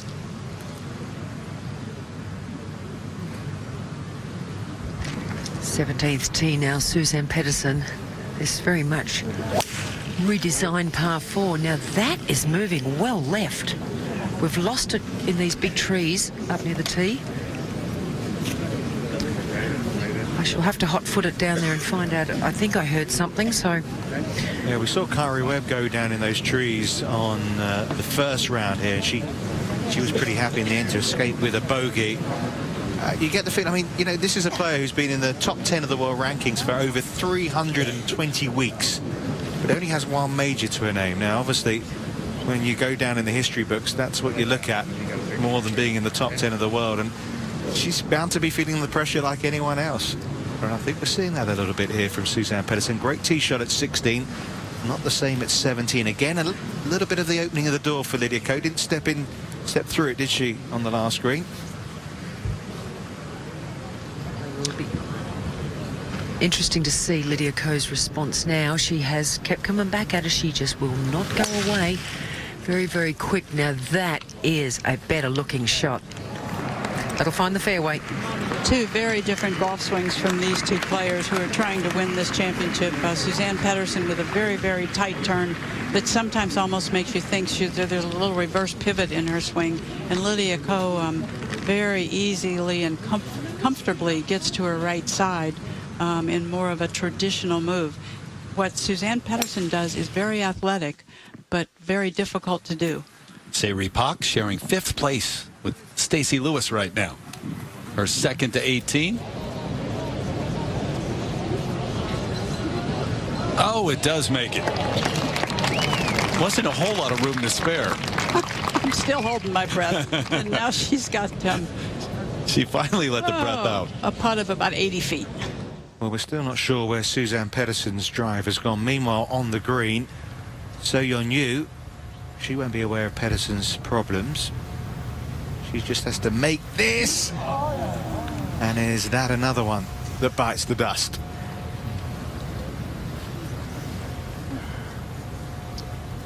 Back alongside Lexi Thompson at 6 under for the Korean.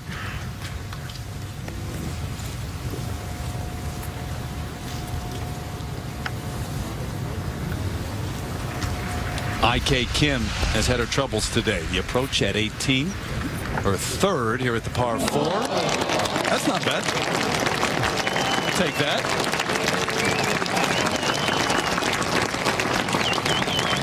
Been a rough go, though, especially early on to take her out of the mix. 4 over on a round today, Kim is. Well, maybe a late little charge from Stacey Lewis. Birdie at the last.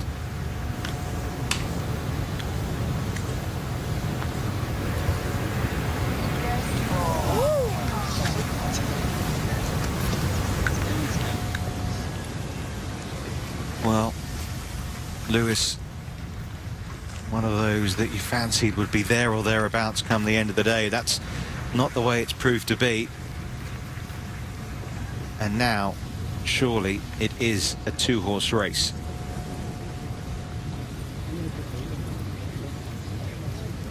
All a question of where Suzann Pettersen's drive has finished at the par 4 17th. Lydia Ko firmly down the centre of the fairway. Just 2 shots separating the players with just 2 holes left to play of the final major of the 2013 season. Time now for our tournament summary, brought to you by Evian.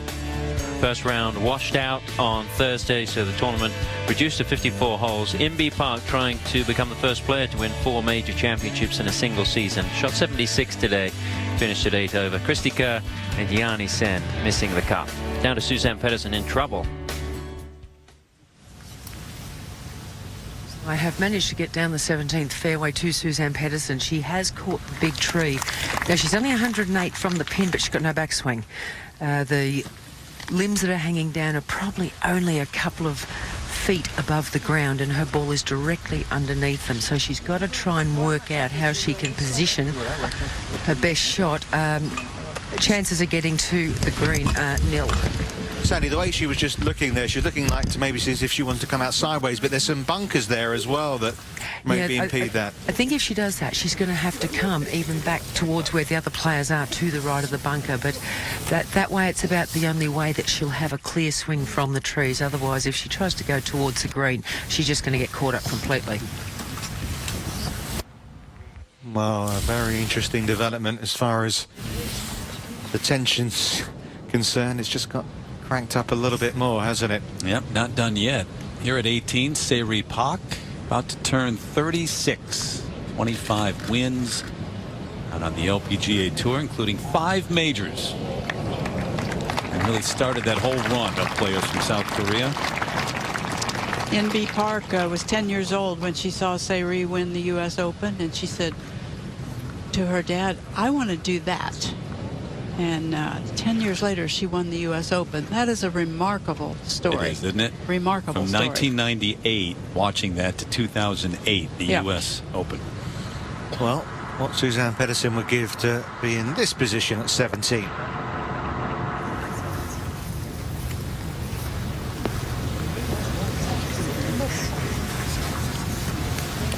Oh, she is going to have a mile of difficult putt.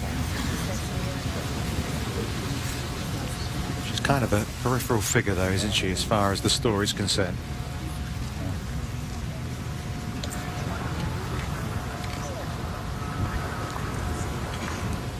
Do you know you're still an amateur when you can leave your bag standing? Pettersen has come out sideways. Well done. And she is on the fairway. See the ball there. Chance for Ko really to get herself closer to Pettersen. Oh, yes. In birdie range.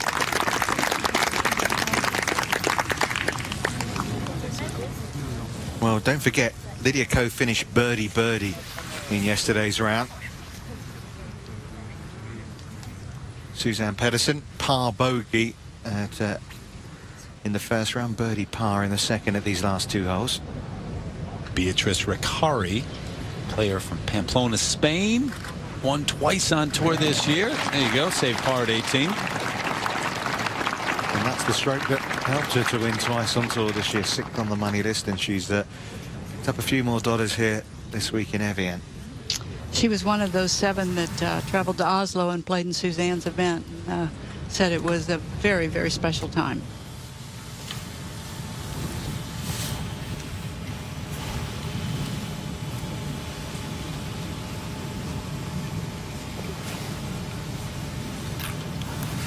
Suzann Pettersen is 114 from the flagstick now. This is going to test her out. We've seen a few things go astray last 2 or 3 holes, and she knows Lydia Ko's in there close for birdie putt. This is Suzann's 3rd shot after chipping out from the tree. Well, she's had some great up and downs on this back nine, but this would be the best up and down of them all. If anything, her short game today has been nothing short of spectacular.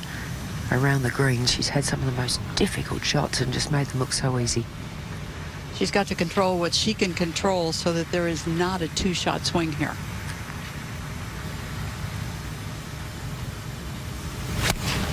Started well out to the right, just drawing back towards the flag. Beautiful.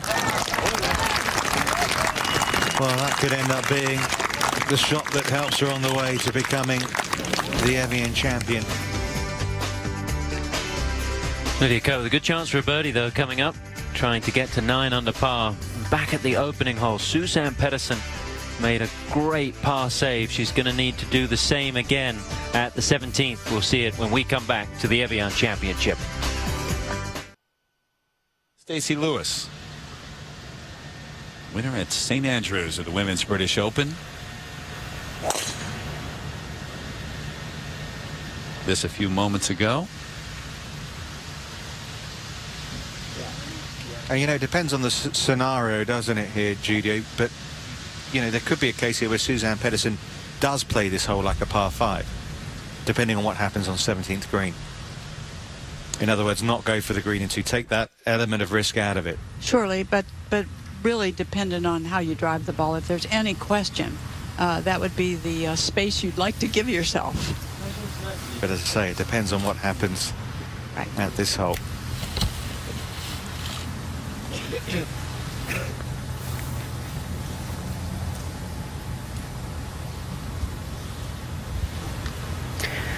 Well, the read on this putt for Mika Miyazato is anybody's guess. If she gets this within 2 putt range, she will have done incredibly well. It is a very severe slope. It goes in a couple of different directions. The slopes on this green, the mound in the middle of it.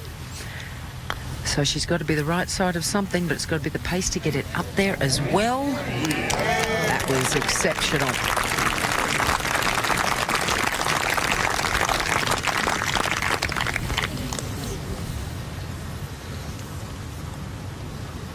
This is 18 and where they ended up off the tee. The second to last group, Lewis and So-Yeon Yu, Chella Choi.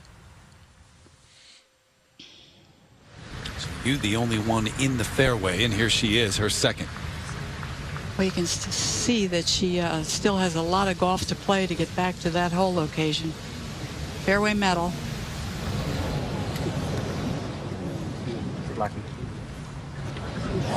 Hanging in, and that's why. Bunker, not a whole lot of green to work with for a third.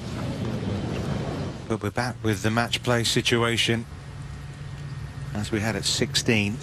This time it's Ko putting first for birdie. Pettersen's path up to come.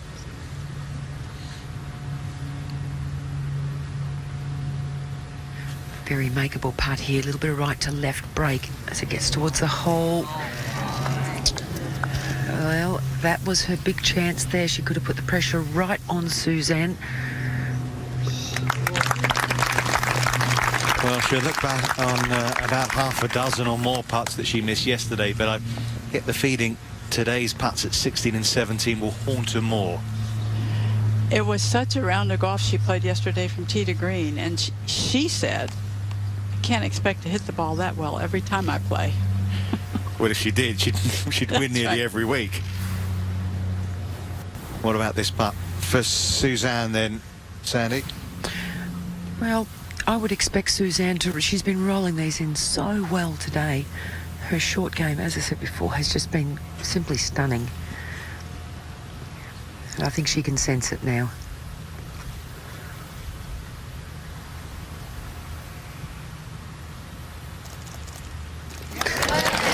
Par 4 that could well win her the Evian Championship. A massive 18th hole yet to come of 441 yards, but after her tee shot, that is a miracle escape. And somehow she's still got a 2-shot lead. Boy, but the 18th hole, I mean, 2 shots versus a shot. They're a million miles apart playing a hole like 18. You can't, she can play it like a par 5 if she's not exactly where she wants to be in the fairway now. Choi, second at 18.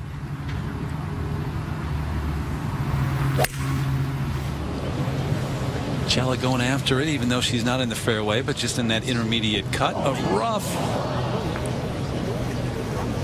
And wishes it were lower in the bunker. Yeah, another tough spot in a bunker. Lewis just off the fairway too. There's some distance to this hole on a perfect day, but now they play this hole back into the wind. It's one of the talking points in the practice round earlier this week. They all came off this golf course saying, did you reach 18? Did you reach 18? Yeah, I can hardly reach 18. Into the wind, and that's the condition we have right now. So Lewis on safely, but a long distance away, and she won't be pleased with anything today because she's over par and around and had a chance. Yeah, you see how green and lush this place is, and it has been so very soft. So that extra 20 yards you might get on the ground most often, you've not been getting this week off the tee. Well, Catherine Hull-Kirk, the only birdie all day. Lydia Ko needs one in the worst way now. I told you it was a hard hole.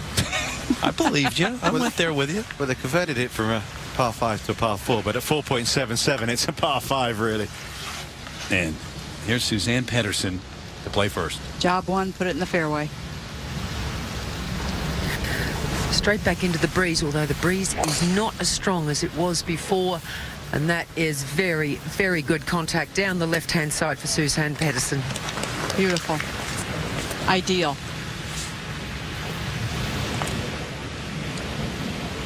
What a season it's been, especially the second half of this season when you throw in that Solheim Cup, which means as much to her as anybody, the leader of that team at the age of 32. And you look at Lydia Ko and what she's going to become.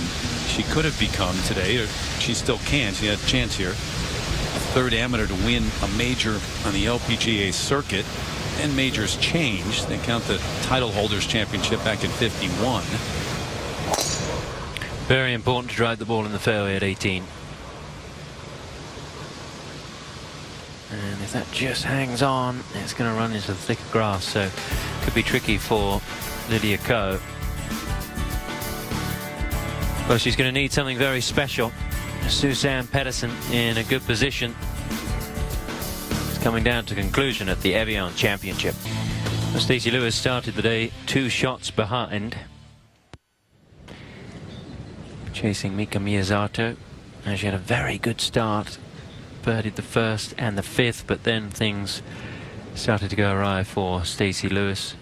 Dropped the shot at number 6 and then double bogeyed number 8. Bogeyed 14, did get the birdie at 16. But Stacey Lewis is not going to win the Evian Championship, but it has been another fine performance from Lewis, who has been in the mix the last couple of years. Of course, in previous years this was known as the Evian Masters. It wasn't a major. This is the first year as a major championship, and they've done a lot of work to get the golf course to this point. It's been a tough week for everybody involved in the event. The players have been having to stay patient, not really knowing what was going to happen. Finally, we've managed to get this finished come Sunday evening. Quite an achievement. Anyone who has who likes golf at all and appreciates golf competition that is overlooking the way these young women play golf is really missing something, because I'm telling you, their ability is extraordinary.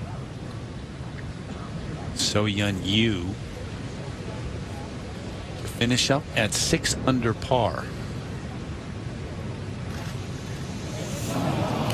No, so Lexi Thompson, who is at 6 under, already in the clubhouse, will be in 3rd place all by herself.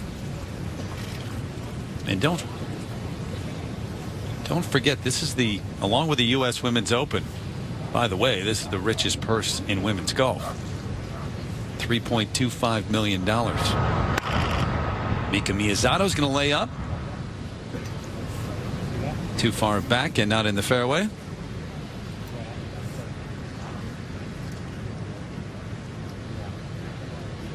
Just a nightmare today. So it comes down to the second shots for Pettersen and for Lydia Ko. And Ko absolutely needs a birdie. Meanwhile, they wait for play up on the green, and Stacey Lewis.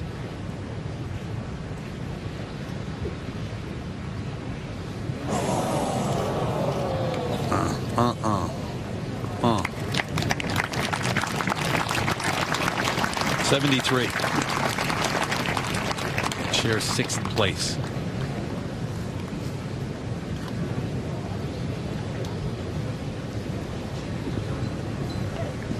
And would rather forget the second half of today, at least.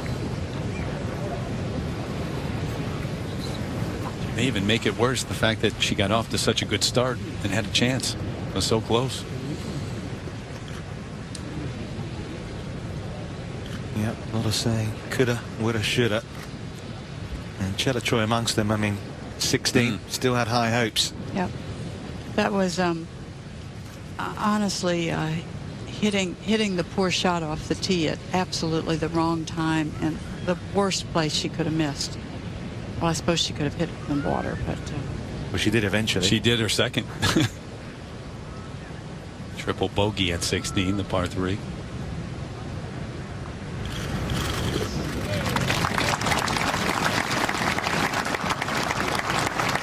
.72 for Chella Choi, still looking to break through. And right now sharing 6th place with Stacey Lewis and Angela Stanford. Hug from Pops.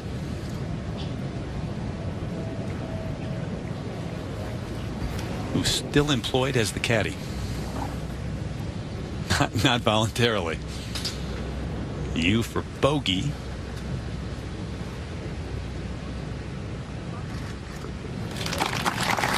hard-fought day for So Yun. She really played extremely well. She's one of the players you should always put at the top of your list when the golf course is difficult. So I would say Ripak in 4th place right now, as it comes down to the gallery watching this final group. And the 2 shots. First from Lydia Ko, Sandy. 202 for Lydia Ko. She's in the rough. She's going to have a go. Just now she's hit that well left. She has cut this back. If this has got the legs, it mightn't be far away. Look at this. Hang on now. What a shot from this 16-year-old. Yeah, just a little bit much, Jude. Well, it jumps over the back, but it shows a lot of courage. It shows the gallery what she's made of. I love her imagination too, Judy. She goes up and down the grip on these fairway metals and hybrids, and she can really adjust the distance she hits those clubs.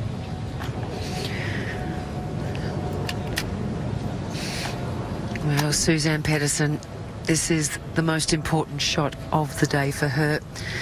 She will just want to get it up on that back plateau within 2-putt distance, but wouldn't mind a birdie here anyhow. 193 to the flag. Breeze just dropped a little at the moment. Oh, give me the middle of the green and let me enjoy the walk. She's way left, fading it in. It should be okay. Better than okay. It's exactly what she needed in that situation. Taking it in from left to right, saying be good, and it was. So Suzann Pettersen, the walk up to the green at 18, looking to close out her 2nd major title. And I think it's an especially big deal for a player who learned to play the game and has been raised in Europe and came from originally the LET Tour to win this Evian championship for the first time, because it is a big, big move to have a major championship in Europe. And I can't imagine any better ambassador for this tournament the first time around with this status than Suzann Pettersen. She's a world-class player. She's involved in world-class things, and she's really well respected. First major championship in continental Europe. The player from Oslo who spends much of her time now in Orlando, plays out at Bay Hill, Arnold Palmer's Bay Hill, and travels the world though, and represents Europe very well. That European Solheim Cup team together last night, and she was the leader last night too, not just on the golf course. She's earned $1.2 million plus already in this 2013 season. Just for the record, NB Park is at 2.1 million. So as the LPGA Tour goes to Asia, you wonder if this money race, especially if she did what she did last year continue. in Asia. That's right. When she won the last couple of events. And That's how right. nice is that to see the spirit there between Suzann Pettersen and Lydia Ko. They've been battling all day long, but able to share a laugh and a smile at the 54th and final hole. Well, Lydia could try to chip it in and force her to 2-putt. That is true. Biazzato now, her 3rd. It's about 90 for Mika. That's pretty much straight at the flagstick. She would love to have a nice finish here. It's been a tough day.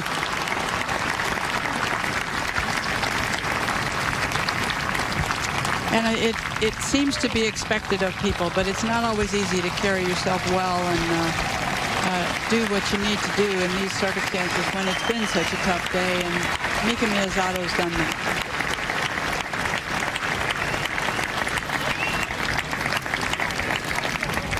And Lydia Ko, perhaps the next time, well, we don't know.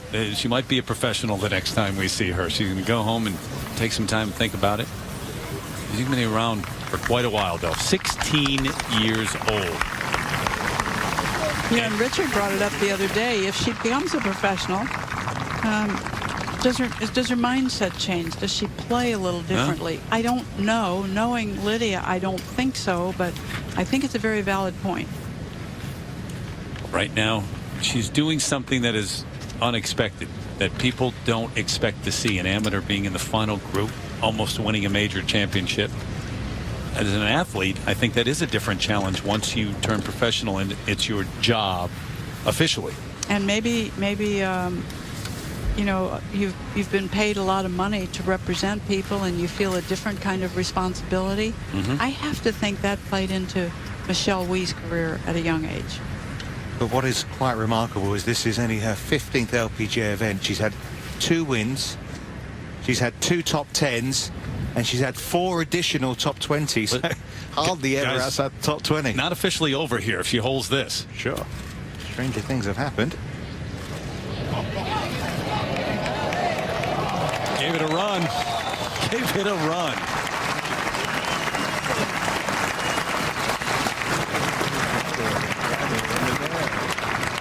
You get the feeling her time will come.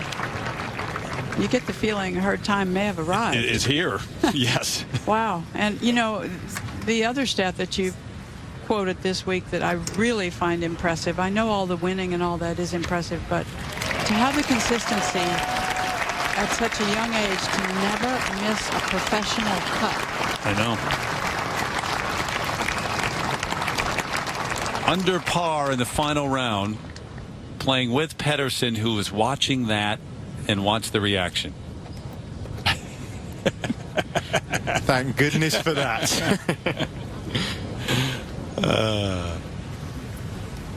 The last amateur to win a women's major was Catherine Lacoste, 67 U.S. Women's Open, and Lydia gave it a run. And she was French. Yep. And I believe Catherine retired shortly after that. Raised a family and didn't come beat us up anymore.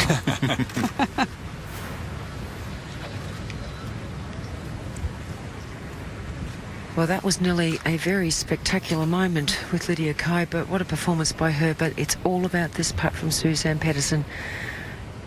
Just a nice two-putt, and it's all over. Up a very steep rise. Oh, she's left that a long way short. Those lag putts are never easy. No, you're probably hanging on a little tighter than normal there, Judy. And now very happy she is that didn't go in from Lydia Ko. I think she is. I think she's just going to be a great ambassador for the women's game, period, as she becomes more and more prominent. Suzann Pettersen, because she's everything you want from a female athlete.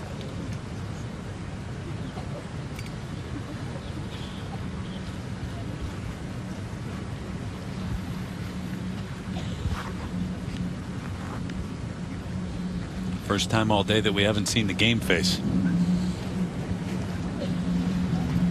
As intimidating as she can be, and I think she was during that Solheim Cup, I don't think Lydia Ko was intimidated today. No, while we watch Mika, I can't remind you that when Lydia defended in Canada on Sunday, she only shot 64.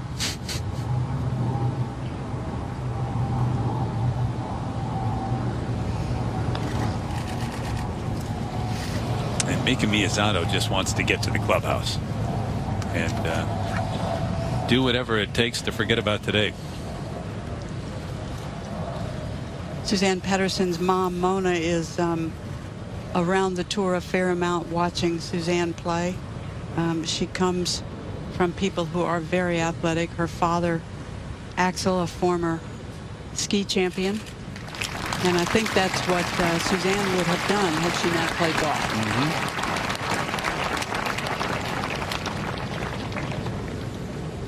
One shot lead to start the day. She was named the Evian ambassador last night at the gala. Didn't feel like it today. 79. And now Pettersen to try to wrap things up.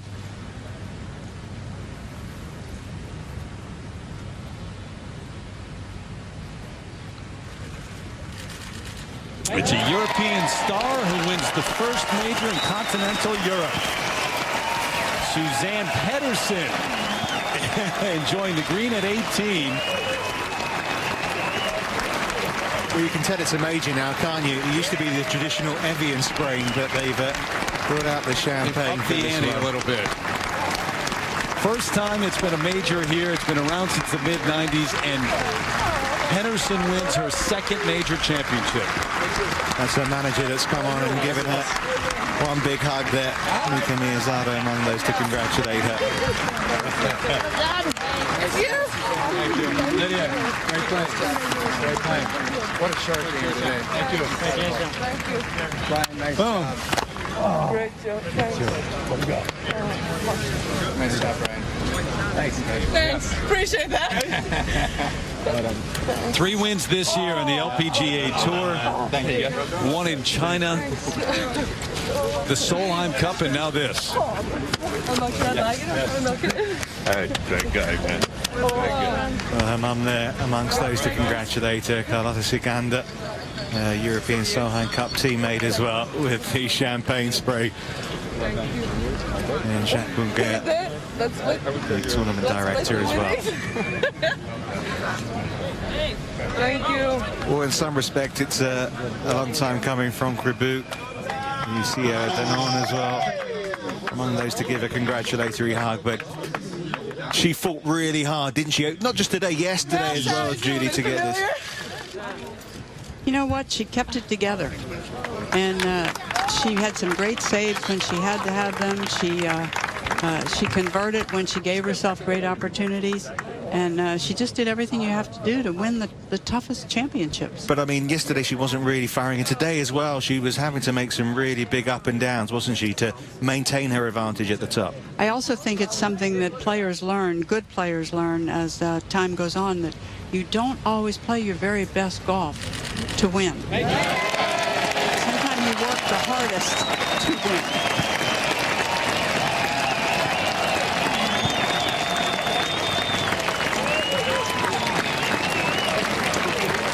Two there are Anna Nordquist and Carlotta Siganda, 2 of her Solheim Cup team members.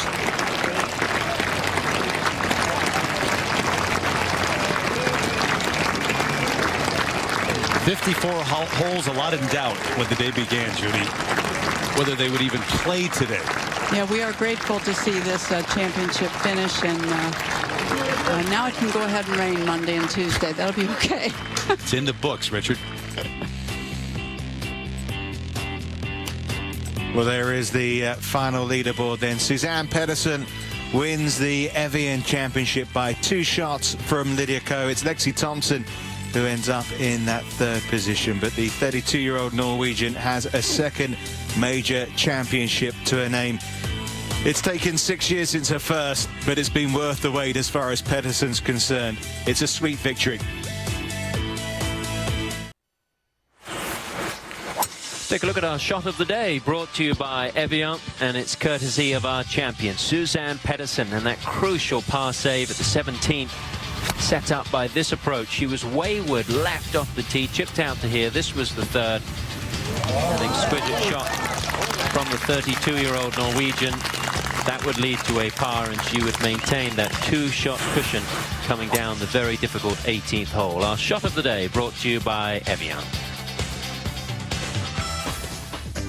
Pettersen really has been on a terrific run of form of late. 3rd, a 7th, a 6th, a 4th, a 7th, a win, and another win now at the Evian Championship. She really is at the top of her game.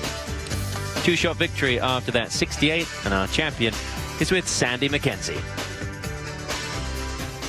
Well, Suzanne, 2013 Evian champion, how does that feel? I don't know if it's sunk in yet, but it was definitely worthwhile waiting for this one, and now obviously with this being a major, I don't know, I was actually a bit nervous coming down the stretch, and I wasn't sure if it was going to lay up or not, but I said to Brian, she's going to go for it, and I'm too good to lay up, so just tried to make a par. It is the inaugural event of this major. That's got to be pretty special in itself. Yeah, you know what, it was a little bit of a change for the greens, but as I've got to play this course more and more and got to kind of know the course a little bit better, I actually think it's going to be a fantastic course for the future. Obviously it was a little bit early, but I can't complain. I played fantastic. Now I have to say, we always talk about how spectacular your iron play is when you're in form, but your short game, when you were in trouble today, you were simply stunning. Yeah, you know what, I just tried to give myself a chance, tried to miss in the right places pretty much, and I've been putting a lot better over the last 5-6 weeks, and you know, it's just finally I could win my 2nd major. We talk about the daunting 18th. Now, you said you just had to give it a go. How scary is that when you got a nice little 2-shot cushion, but there's plenty could happen? Yeah, I know, it's not like the easiest layup either. I mean, with the win into And I said to Brian, I mean, it's too obvious what I'm going to do. And he's like, well, if you feel it, go for it. I'm like, I'm not laying up. He's like, is that too chicken? He's like, there's no chicken to win. But really just tried to scramble the par. And Lydia played fantastic. This is the second time I've been down the stretch with her on the last round. And she's a star for the future. I mean, she's already... she's good enough to win majors. I mean, it's quite impressive at the age of 16. Well, Suzanne, you were just truly spectacular, and you are the 2013 Evian champion.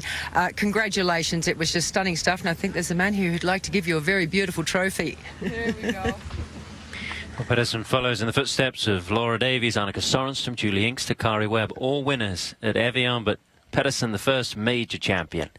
Let's head up to Terry and Judy. Tom, against all odds, they played golf and completed the final round here at the Evian Resort. The meteorologist yesterday said you might not play at all on Sunday. A 54-hole event, Judy, and Suzann Pettersen clearly the best here, and maybe the best in golf at the current moment.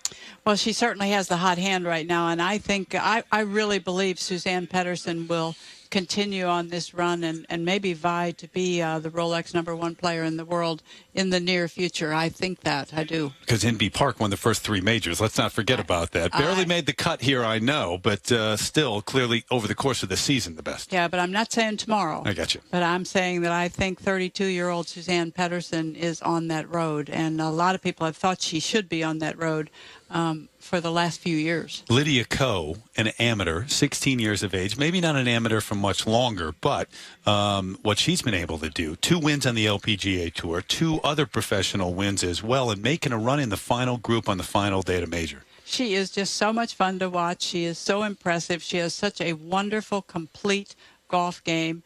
I really, really believe she'll be a professional pretty soon, and we'll see her a lot of weeks of the year. We've been seeing her a fair amount of weeks of the year, and she never disappoints. Quick thought on this now being a major and what it turned out to be. I think the golf course is going to need some maturity, but there's no doubt it is a great test of golf. It is the most beautiful place you can imagine, and the people who are involved in this major championship are committed for a very long time. Somehow got the golf course ready for the final round as well. Second major championship of her career for Suzann Pettersen, Tom. Yes, it was fun to watch, wasn't it, Terry? And it has been a successful week, challenging at times. Suzann Pettersen said yesterday after her round that she doesn't want to think about the bad energy. It's all about attitude. It'll finish when it finishes. It was the right attitude for Pettersen, and she ended up being the champion. Well, one player who walks away happy is Rebecca Lee Bentham with that final round 70. She secures her card for next season. She's also one of 3 qualifiers for the season-ending CME Group title holders, along with Cindy Lacrosse and Catherine Hull-Kirk, who was the only player to make a birdie at the 18th today. It really is a very difficult finishing hole. Next up for the LPGA Tour, they head to the Rainwood LPGA Classic in a couple of weeks' time. You'll see that on Golf Channel. Coming up next here on NBC, it's the BMW Championship. You can also catch that tournament on your mobile device with the Golf Live Extra app. What a week for Suzann Pettersen. It was challenging at times with the weather, but they got it finished come Sunday evening. And Pettersen is now a 2-time major winner and the champion of the Evian Championship. From everybody here in France and myself, Tom Abbott, it's goodbye for now.